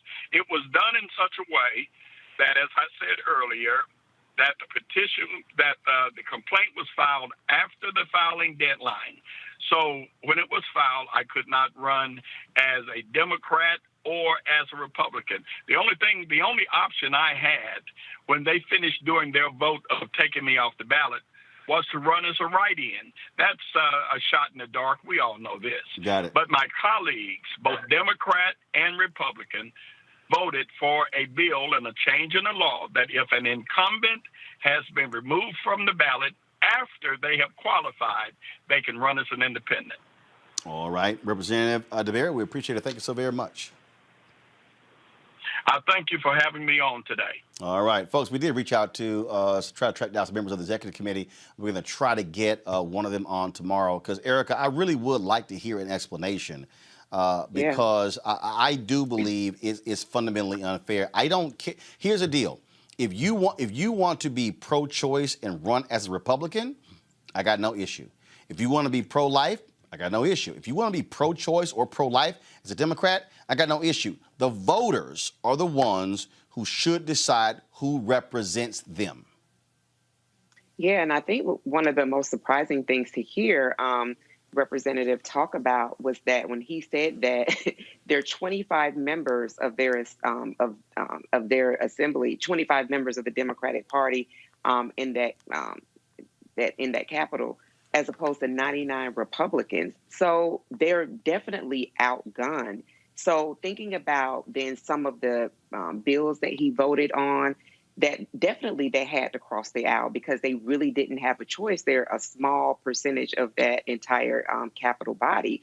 And so to understand kind of where we are right now, and then that Democrats, people that carry Democrat, would actually exercise this type of coup, so to speak, is really surprising, especially given that this story was picked up on the Federalist. And so this is a story now that has been running for a few weeks on the Federalist page. This does not bode well, even though this is very much so relegated to that particular area. This does not bode well for the entire Democrat Party. I mean, because when you think about the way that this can really be teased out, to say, in fact, that Democrats are not the big tent party that they were once were considered, and that they're actually moving out people who don't really fit the bill, and then that it be a Black lawmaker is very troubling. So I'm really interested in finding out, although he said that he's going to be running as an independent, is there any litigation that will be involved? Interested because they did, in fact, have another person that passed away in October of last year, a state representative, who they in fact said that caucused with Republicans, that he said things that were not flattering about the Democratic Party on a hot mic, a Black gentleman that passed away in October of last year. Got it. So I'm just wondering if it was just something that they'd experienced through him, that they said that they were just really going to cut off at the knees anyone that did not do as they all wanted them to do, so to speak. Well, I can't wait to, again, talk to a member of the executive committee. I would love to get their perspective on this decision. All right, folks, now it's time for a new segment. We're going to do a weekly education segment called Education Matters. It's sponsored by My School Choice is a Black Choice initiative. And what this is all about is covering all different areas of education. And this week, we're looking at, obviously, schools reopening. Now, as we discussed, Black and minority students are dying from coronavirus more than any other race. Donald Trump and U.S. Secretary of Education Betsy DeVos are determined to reopen the nation's schools for full-time in-person learning. Now, while parents would like to see their children back in school, there are concerns. Joining us now to talk about this is Rand Miller, Director of the 21st Century Community Learning Center, and Keturah Butler-Reed, President of Albany State University. How y'all doing? Hello, I'm doing really good. Lord, there are parents who are cussing left and right. They are not happy with where they are. There are school districts, frankly, they were unprepared to go full virtual learning. You also are seeing in some cities where more than 1/3 of the students are not even logging on. How in the world can we really move forward in this international pandemic, dealing with COVID-19? And we are seeing that problem, that number of kids, 30 to 40%, some places even higher, not even logging on. I was reading one story where this was one teacher was trying to communicate with one of her students and to get her and was trying to literally holding up notes because the young girl did not know how to unmute her computer. And she was asking her, are there any adults around? And the young girl is shaking her head. we got a problem right now when it comes to virtual learning in America. Yeah, well, I think the problem is that we had an opportunity to fix this at the very beginning of this whole situation in March, and school districts were more concerned with opening up, whether it was pressure due to the President of the United States, but they had an opportunity to really fix this. And unfortunately, they just came back to school saying, hey, we're open, we're ready, and they weren't ready. Not to mention, there's so much pressure put on students, particularly students of color. You're asking students to, have their videos on. We're going to give you a suspension if you're not with your video on. You're asking to come into students' homes without their permission, the permission of their parents. So there's a lot of different challenges going on. And one of the things that I'm not seeing is the compassion and certainly not the preparedness upon school districts. But Couture, the reality is that we had a Montgomery, Alabama school board member on a few months ago who said, look, we just don't have the money for the laptops for all the students. And you're right. There are people who thought the schools were going to reopen. They thought, listening to the White House, that, hey, by June, by July, we would be over the hump when it comes to coronavirus. That's not the case as well. And so now we're faced with a situation where you have no choice. I mean, look, my niece is a sophomore at Howard University. She in Houston, so hey, she's living with us because the thought was they would be going classes online and then having some classes, having one or two classes in person. Hey, she got here. They said no classes on campus at all. That's on a college. Now we start talking about high school, middle school, elementary school. You're really trying to get. It's complete upheaval, and frankly, it's showing the difference between the haves and the have-nots when it comes to resources. Yeah, there are a number of problems with this whole thing. I mean, we know that the students don't have the resources. We saw what happened in Philadelphia, where there were a number of students who couldn't get on, and a number of students who weren't provided what it was that they needed. And a lot of this is an issue of the haves versus the have-nots, like you said. And we need folks to step up, and not just school districts, but the community, the stakeholders, to step up and really say, we're going to support students. But the reality is that what I'm finding is that Black parents in particular are saying, listen, we understand that there may be some issues going on and there are some problems, but this isn't a matter of pass or fail. This is a matter of life or death. And because schools and because our government failed in the matter of preparing for this virus, parents are saying, we want to make sure that our children are safe. And we know, as you said, the statistics showing that Black people are predisposed to this. We also know that with respect to children tend to spread this disease or they're disease spreaders more than anyone else. And with respect to children in comparison to kids in other countries, in this country, children tend to have more underlying issues. A report came out from the CDC that 75% of the children who are dying are children of color, Black, Latinx, and Indigenous. And the underlying condition that they had more than likely was asthma. And Black children have asthma twice as much as white students. So we know that there are issues and parents are really concerned. And so unfortunately, folks aren't necessarily stepping up the way that they should. And Black students are in this catch-22 where you're damned if you do, damned if you don't. Katura? Yes, I would like to say that I think, like he said, there were pre-existing conditions already. So there were already troubles with homework gaps, equitable education. And so it's like students are already playing catch up.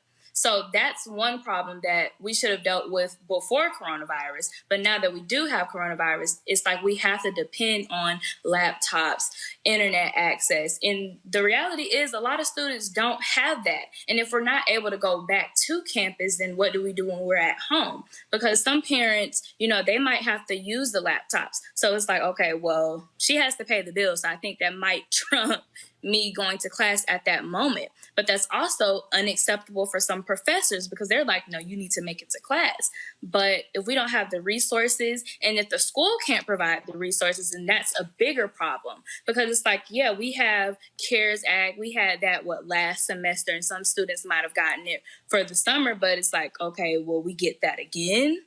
what other additional relief is there for us? And so it's like we have to start thinking about legislation to make sure that if there is an outbreak, another outbreak to occur, or what do we do moving forward, then it's something has to change because we don't have the resources all the time. I want to bring in my panel here, Greg Carr, you professor there at Howard University. I mean, this is, we said this early on, this is exposing the reality of education in this country. The difference between places where you have parents in suburban districts, largely white, who can afford to have one parent stay at home and really be the teacher, if you will. It's exposing the folks who don't have the resources, who can't afford internet, who can't afford the additional resources. And we're supposed to believe that children can get a similar or an equal education in this situation? No, of course not.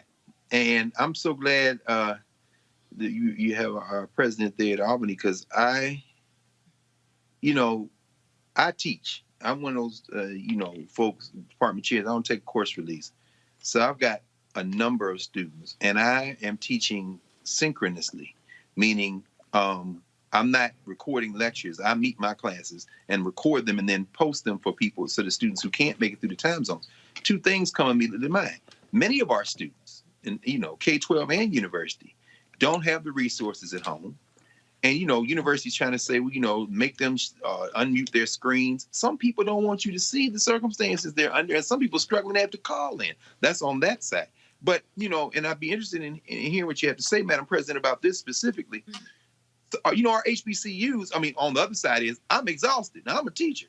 You know what I'm saying? So, this thing is exhausting for me. But our HBCUs, with the exception of Cheney and Lincoln and Wilberforce and maybe, Lincoln in Missouri, a couple others, are in the South. And many of our schools are trapped by these rogue white nationalist state legislatures and governors and are forced into a Hobson's choice. How are y'all managing down there when in Georgia, South Carolina, I've got friends at Claflin, SC State, other places, they're trying to force people to go back to school in situations that are endangering the health of the faculty and administration and endangering the students. How are you managing that there? Because as Erica, as we talked about many times, Erica's hometown, Albany, that COVID thing is real and it's hitting Albany like hell. How are y'all managing? So, well, first, I just want to start by saying shout out to all the HBCUs. But how are we managing? I would love to know myself. It's extremely hard because a lot of students, thank God, my classes are all online, but there are some classes that are hybrid. So I think that's not only unsafe for students, but also professors.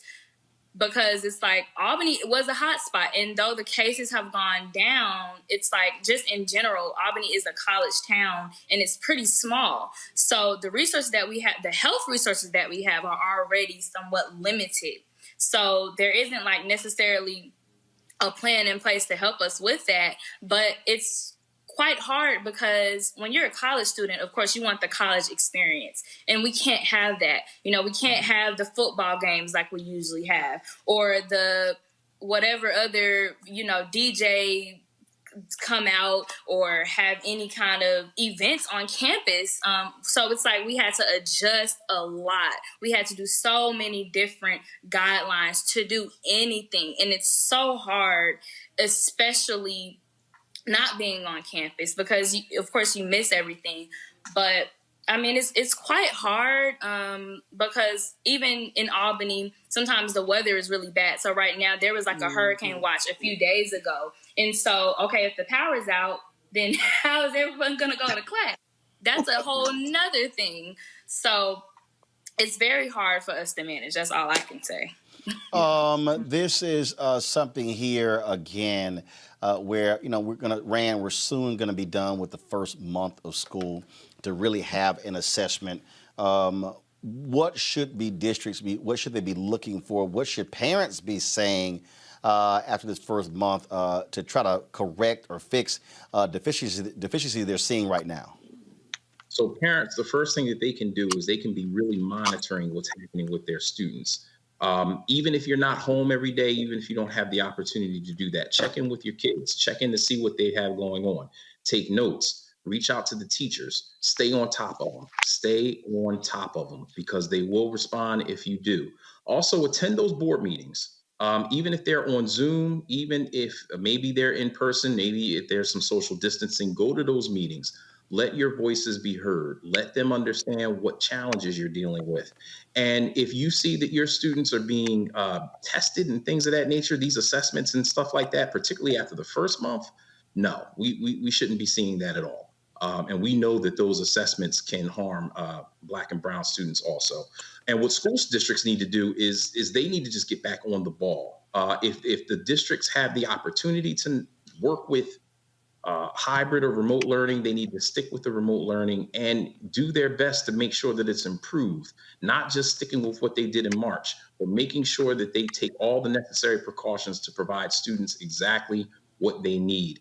Hopefully they do that, because regardless, parents are staying home with their children. I mean, parents are wanting their children to stay home, particularly Black parents, even with all of the various challenges and disparities, because again, it's a matter of life or death.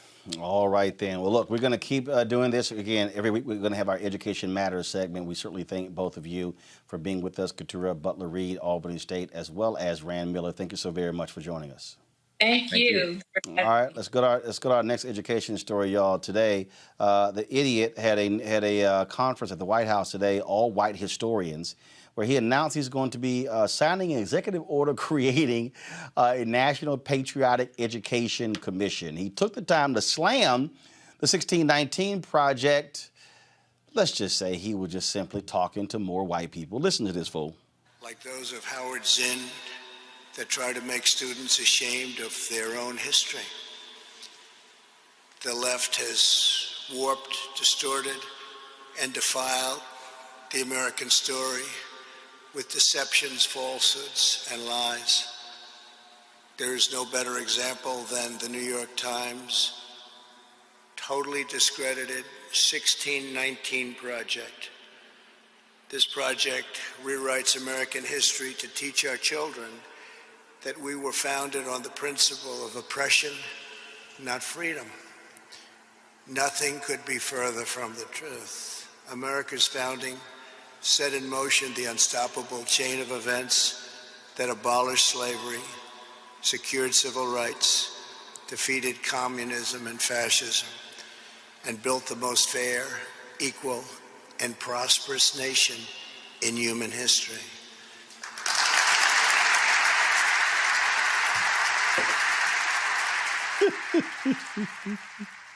I just love Reese, how these white folks are just crazy about the 1619 Project, as if they just made it up, as if none of that stuff happened. I mean, we had a whole ass war to end slavery. So what is he talking about? Like, oh, our founding led to slavery being abolished. No, it actually did not. There was a war. They're fighting over these Confederate statues, so they seem to have known that there was a war.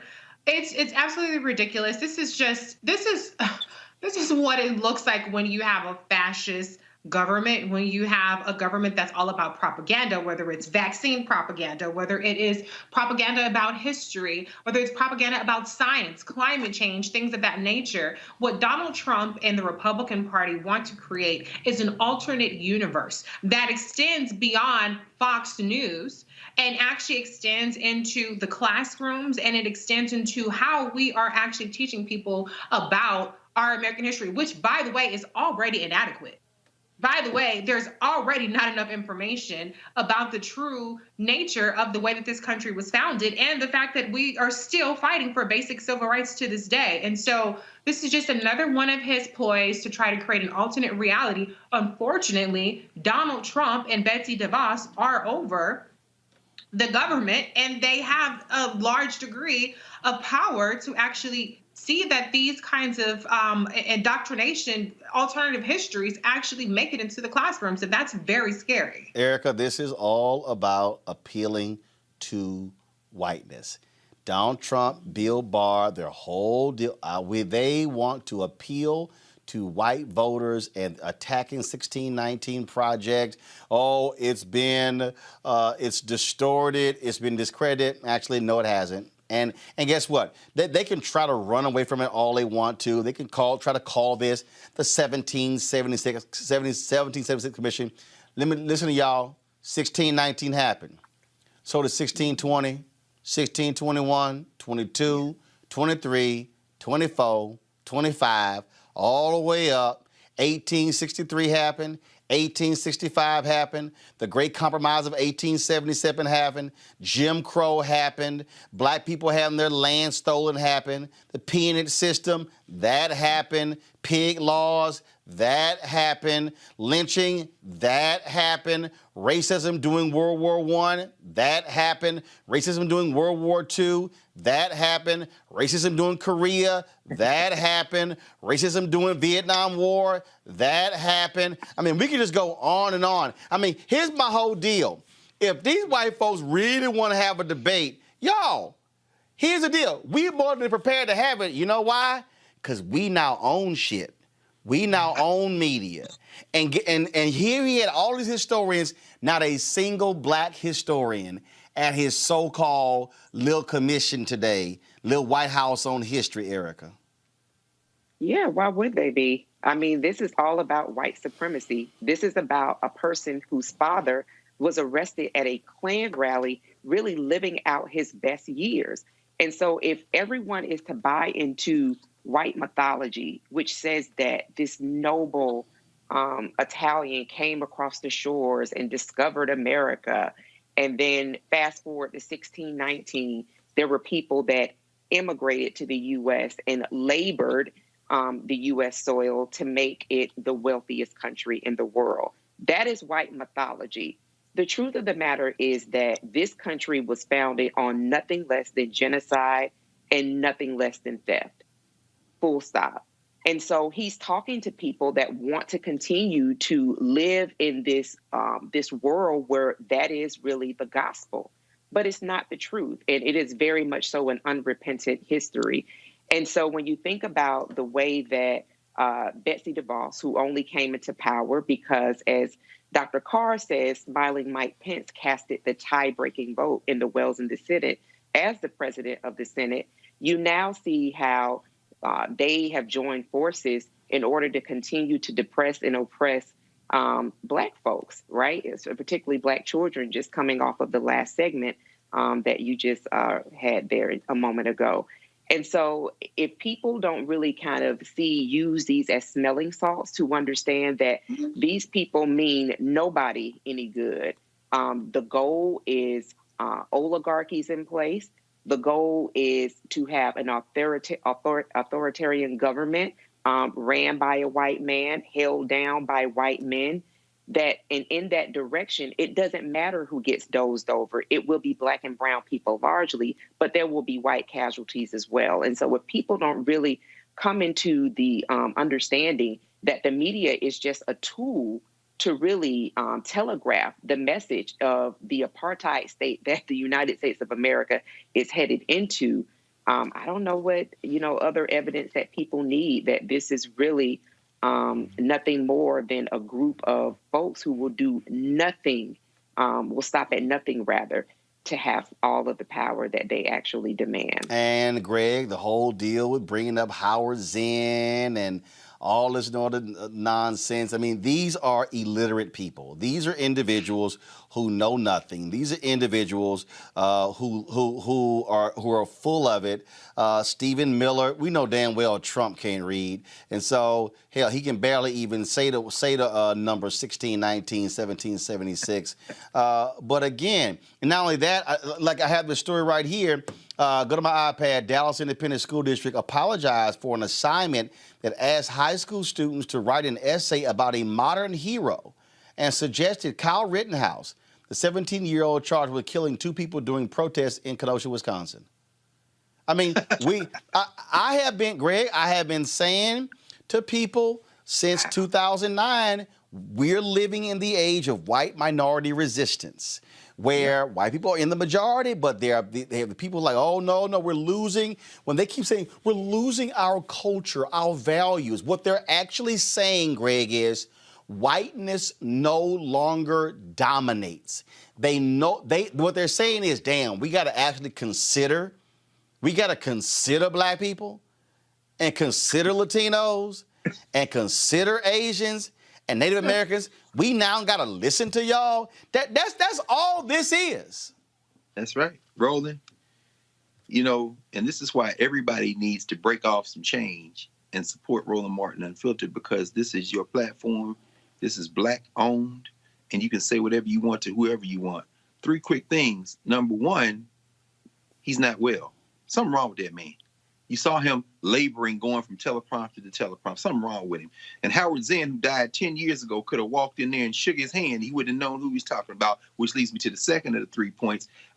Because this is your platform, because it is black-owned, because it is unfiltered and unvarnished, I hope you can track down Jean Guerrero, because the author of that speech, Stephen Miller, she breaks him down in Hate Monger. I want to watch you and Jean Guerrero have a conversation about Stephen Miller, because that is the words, as you say, that were going through his mouth as he moved his rotting body from teleprompter to teleprompter, because something is wrong with him. And the third thing is, Stephen Miller is Joseph Goebbels, the man they called the Poison Dwarf, who in 1933, when the Nazis took over in Germany, that's why Erica just laid this out. This ain't about truth. When Goebbels was appointed Minister of Propaganda in the Nazi regime in 1933, the first thing he did was ban books by Jewish authors. Yeah. Then he started putting this propaganda out, and finally that Goebbels had the famous quote that says, if you tell a lie big enough and keep repeating it, people will eventually come to believe it. This ain't no arguing about the truth or a lie. This is about propaganda. He went on to say that the lie can be maintained only as long as the state can shield the people from the political, the economic, and the military implications of the lie. In other words, that's what the COVID thing is about. They just straight propaganda, and it can only be maintained as long as you can shield the people from the implications. But the people are dying now. Finally, Goebbels said the truth is the mortal enemy of the lie. And thus, by extension, the truth is the mortal enemy of the state. Understand what they are doing. Let's not waste any more time debating whether or not, or do they know, do they not know? So this is Goebbels in 33, man. This is straight propaganda. As Reese has said and as Erica said, this is straight propaganda. I would love to hear you and Jean Guerrero talk about Stephen Miller for a solid hour and a half, because if we don't get this straight, we are going to be living in that apartheid state that Erica just talked about. Trust me, we certainly would track her down. And the reason, and I need people to understand, I have a number say, thank God I found your show, because you are saying stuff that I had never heard before. There's a woman named Robin, I forgot her last name. She tweets me all the time. She says, thank God. She said, because I would not know a lot of this stuff. And I keep telling people, y'all people playing around talking about Trump the same as Biden. Please. Y'all can mark, what's the date? September 17th. Y'all can write this day down. I'm telling you, if you think you've seen evil, you do not want to see evil. If you wake up on November 4th and this fool is being reelected, I'm telling you, this week, Mitch McConnell pushed through 8 federal judges. Lifetime appointments. They won't even vote on a damn COVID bill. They won't even vote on, they ain't doing no other business in the United States Senate but pushing through judges.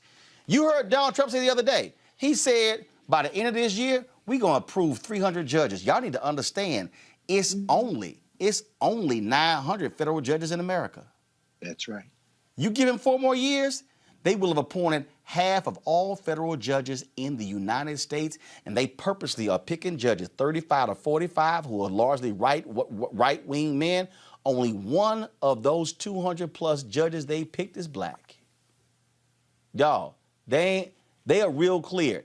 They want to put the power in the hands of white men. Right. They got token white women. They don't even want them. Donald Trump and Stephen Miller and Bill Barr are all about. See, when they criticize 1619, what they really are going back to is see, y'all got to understand. If y'all ain't truly read Dark Bargain or read the stuff, the United States of America was founded to be controlled by land-owning white men. Some of y'all might say, well, why you just say not white men? Because if you were a white man who didn't own land, they didn't want your ass to have power. Nope. The Electoral College was created as a slavery compromise as a way for them to control who became president in case the poor white people chose somebody else. Y'all, black people, we weren't even in the conversation. Latinos, not in the conversations. Native Americans, Asians, no. So you need to understand what Donald Trump and Mitch McConnell and Kevin McCarthy and all of them, what they desire is a nation that is holding on to white supremacy of white men. I'm not understating this at all. You need to understand. When Donald Trump says, oh, if it wasn't for coronavirus in those blue states, our numbers would be lower. Y'all, 90,000 people have died of coronavirus in red states. Y'all need to understand, I'm telling you. And so I'm not playing with y'all on this. When I'm talking about this election, this, you do not want to see it. And see, let me tell you what just went down a few hours ago. I didn't include this earlier. I'm just going to read it. The Pennsylvania State Supreme Court, oh, Trump about to be mad as hell. The Pennsylvania Supreme Court, this is from the Philly.com, has extended the state's mail ballot deadlines on Thursday, a move that could allow tens of thousands of additional votes to be counted.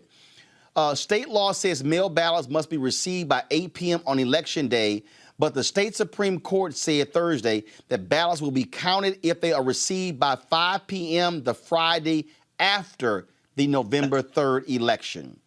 To count ballots arriving after Election Day, they must either be postmarked by November 3rd or have no proof they were sent afterwards. Not only that, the state Supreme Court held that the state election law allows counties to use drop boxes for hand delivery of mail ballots.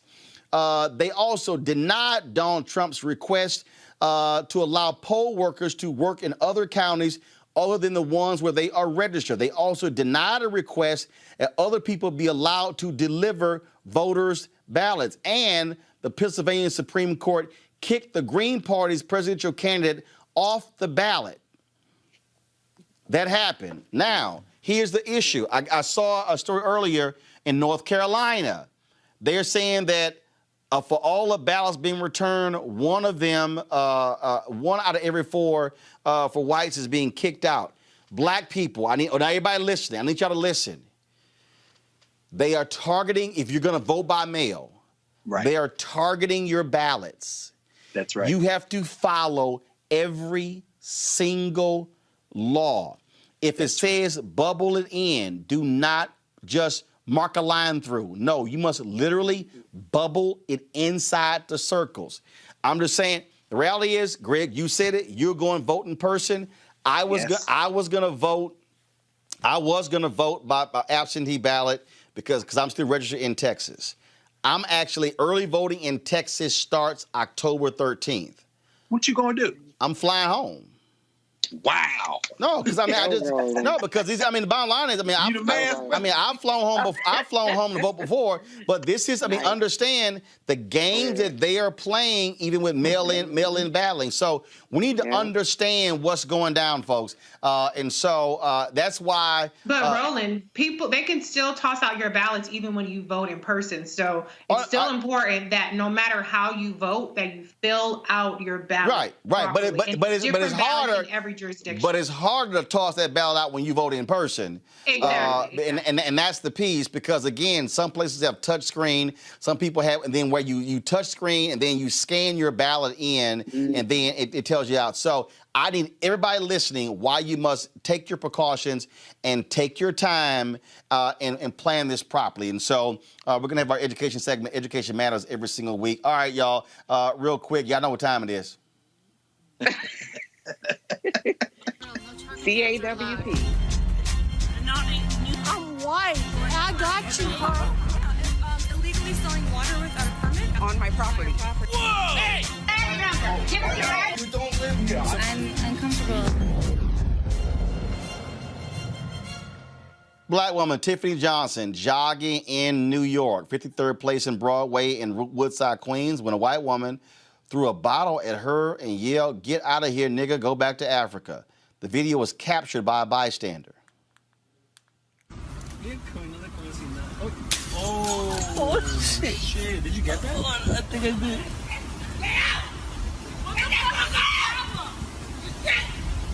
Lower the back of it. At first, she thought maybe the crazy-ass white woman had mistaken her for someone else. Now she says it was a hate crime, and she wants her to be held responsible. Damn, you can't jogging while black, Erica.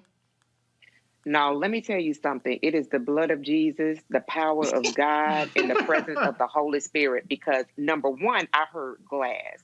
So that means that she had her rusty lips on whatever it was that she was drinking and probably transported those particles onto my body.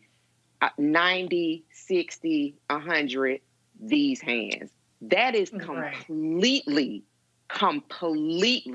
a call for come get me.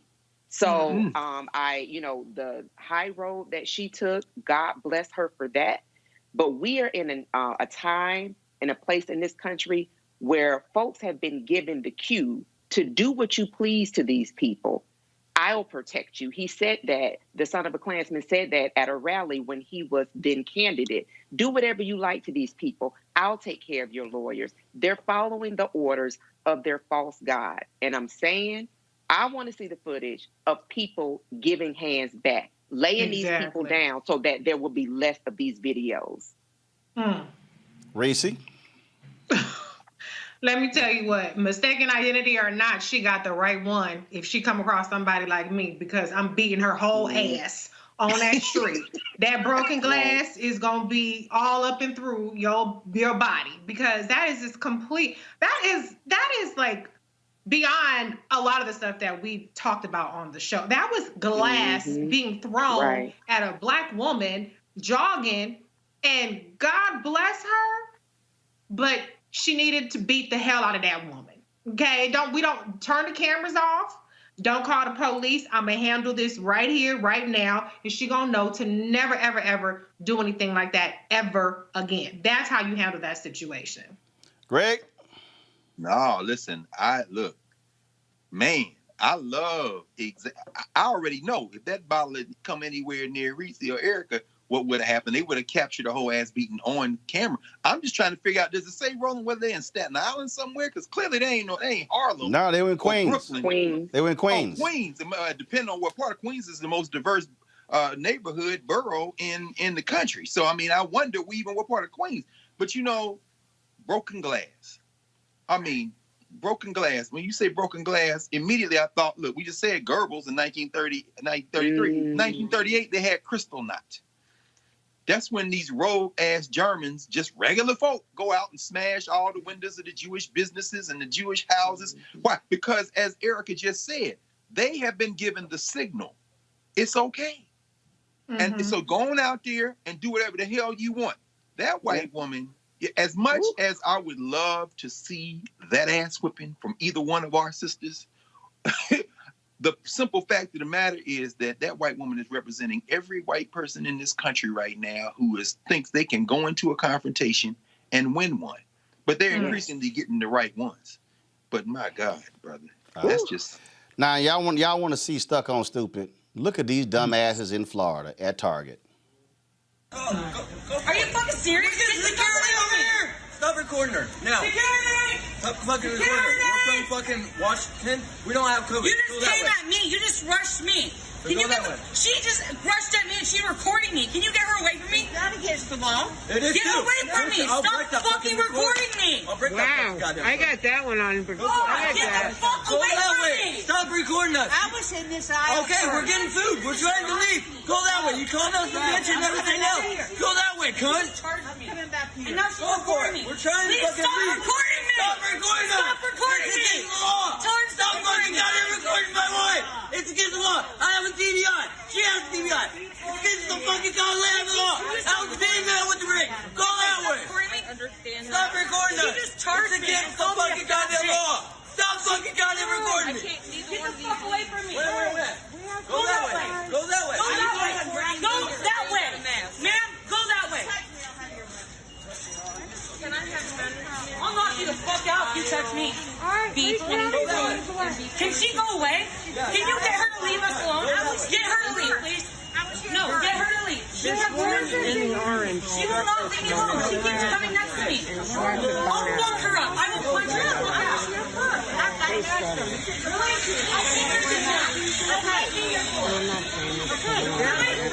All right, that actually was a Walmart. Watch these dumbasses at Target in Florida.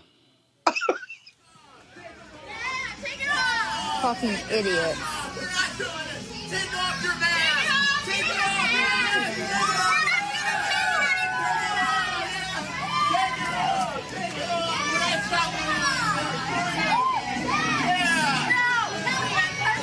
Yeah, we got someone. Take it off. Take it off.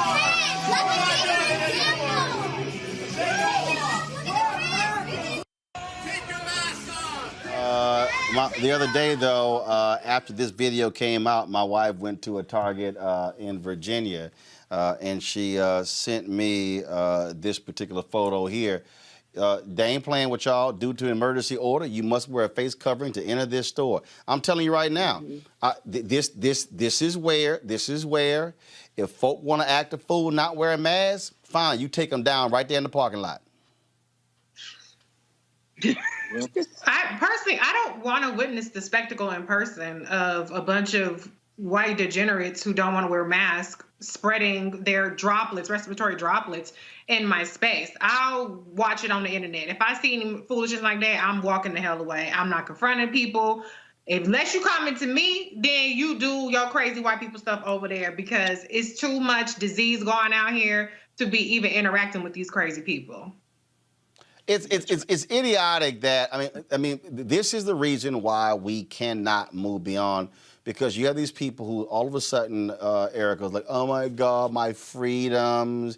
Then you got Bill Barr with his stupid comments about, this is the most against civil liberties since slavery, which he called, that was another type of restraint. Oh, really? Restraint. I mean, I'm sure the Japanese who were in internment camps in World War II might kind of disagree with the mask, Erica. For sure. But see, this is what happens when a group that has not been oppressed feels oppressed. They have no idea what oppression is. They have no idea what oppression feels like at all. Their whiteness affords them the freedom to do whatever the hell that they want to do, because in all of those clips that you showed, if those if there was melanin, if their skin tones would have been a bit darker, I'm just wondering, where are all of the Target, Walmarts, all of the security cops that usually find their way into stores when you're thinking about a John Crawford who purchased a weapon from Walmart and was killed because someone called the police on him. So this is really bullshit to me. And if people want to continue to make their stupidity on display for global reasoning, go ahead and do it. I'll just say for a person like me, I'm not even entertaining these stores. If it can't be ordered online, if it's not something I can go and kind of grab and get, I'm out of the game. But again, this is more of the same, and we're going to continue to see more of the same, of a group of people that feel as though they are actually being restricted and not being able to do what the hell they want to do, which is what they're accustomed to do since the inception of this country. Greg? No, I agree. I agree with Erica and Reese. I mean, Roland, and you've been very careful. That's why I say, for you to get on a plane and go home to vote, you're signaling to everybody just how important this is. I ain't flown since February. I ain't gone nowhere. I know it. I mean, you haven't even gone. I mean, like say the March, Washington, you haven't even covered stuff, man. I mean, because you are the one-man gang there. I mean, you got the staff with you, the crew, but you've been very careful. So I say that to say this, like you, Erica, I mean, I've been very careful. You know, you go in, you make your targeted thing. There are a few places that I've ventured out from in a moment. You know, one of them is, you know, my people down Sankofa books because, you know, we're trying to keep these black bookstores going. We social distancing, your brothers and sisters in there moving stuff around. But I'm going to tell you right now, white boy come in, girl come in Sankofa with no mask on, like they just going to show their freedoms. There's a simple phrase. What are the 5 words the cops use? I feared for my life. And I'm going to take out all the teeth of anybody roll up in a place like that. In fact, I probably wouldn't be able to do that. I'm not going to issue that threat because I wouldn't get to them, because I wouldn't be the one closest to the door. Here's the message, white folks. Go to your I don't even say white folks. Here's the message, white national terrorists. Because there's also some dumb black folk with over this mad stuff too. Well, you're exactly right. I mean, go to your super spreader rallies with Donald Trump.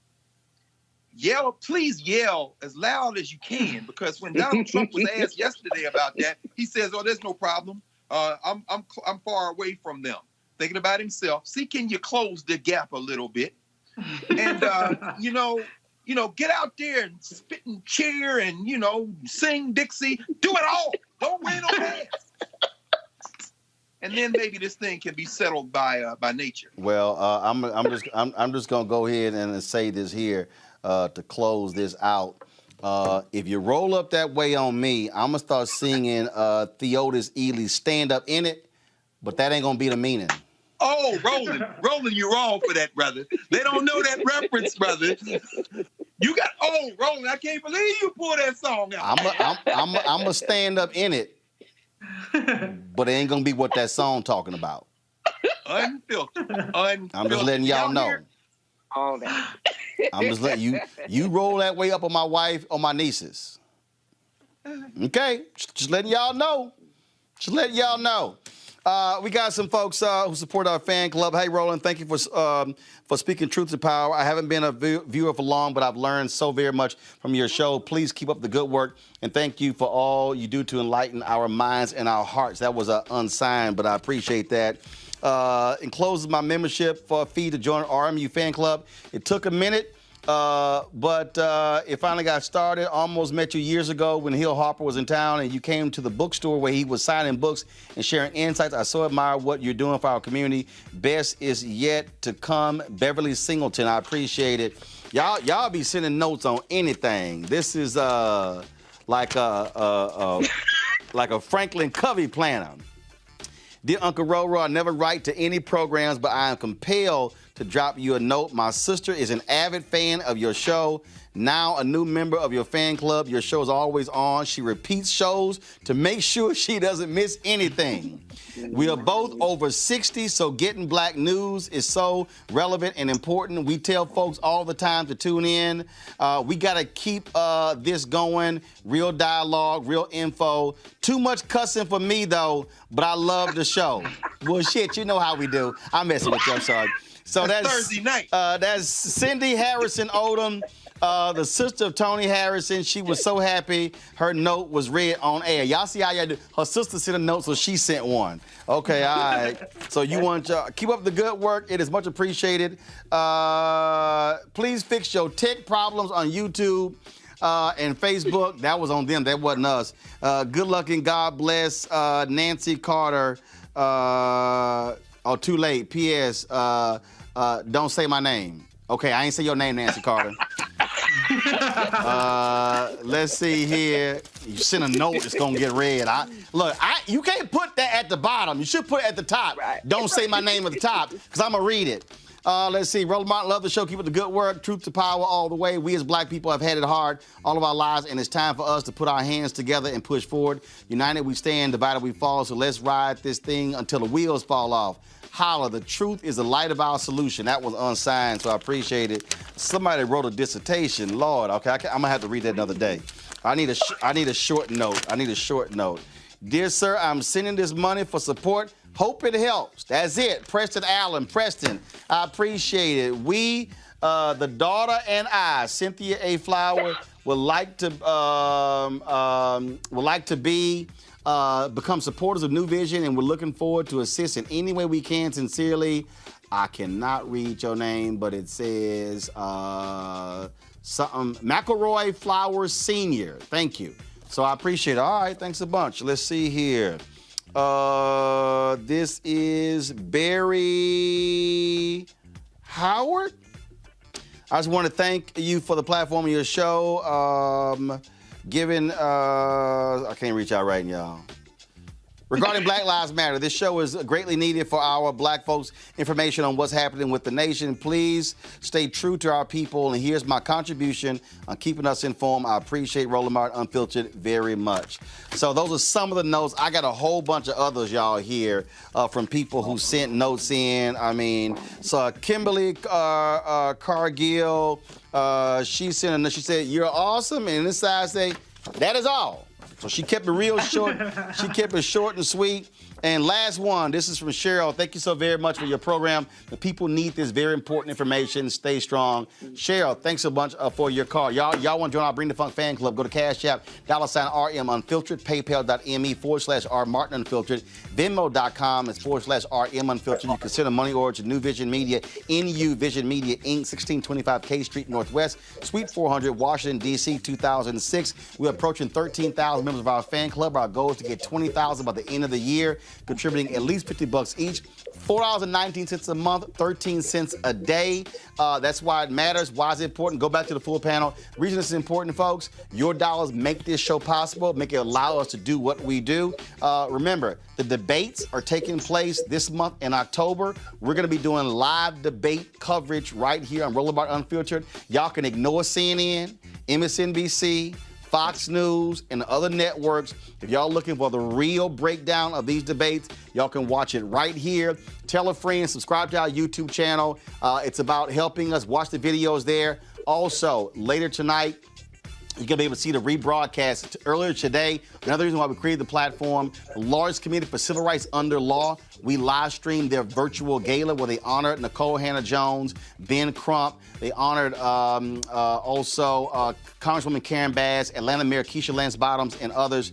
And so we live streamed that. Y'all don't want to miss that as well. Yeah. That's why we created this, so we can have a place where black folks ain't got to ask nobody permission to do what we do, to say what we say, and to cover our issues and put them front and center. So thanks a bunch. Reese, Erica, Greg, thanks for being on the panel. As always, folks, I will see y'all tomorrow when we bring the funk.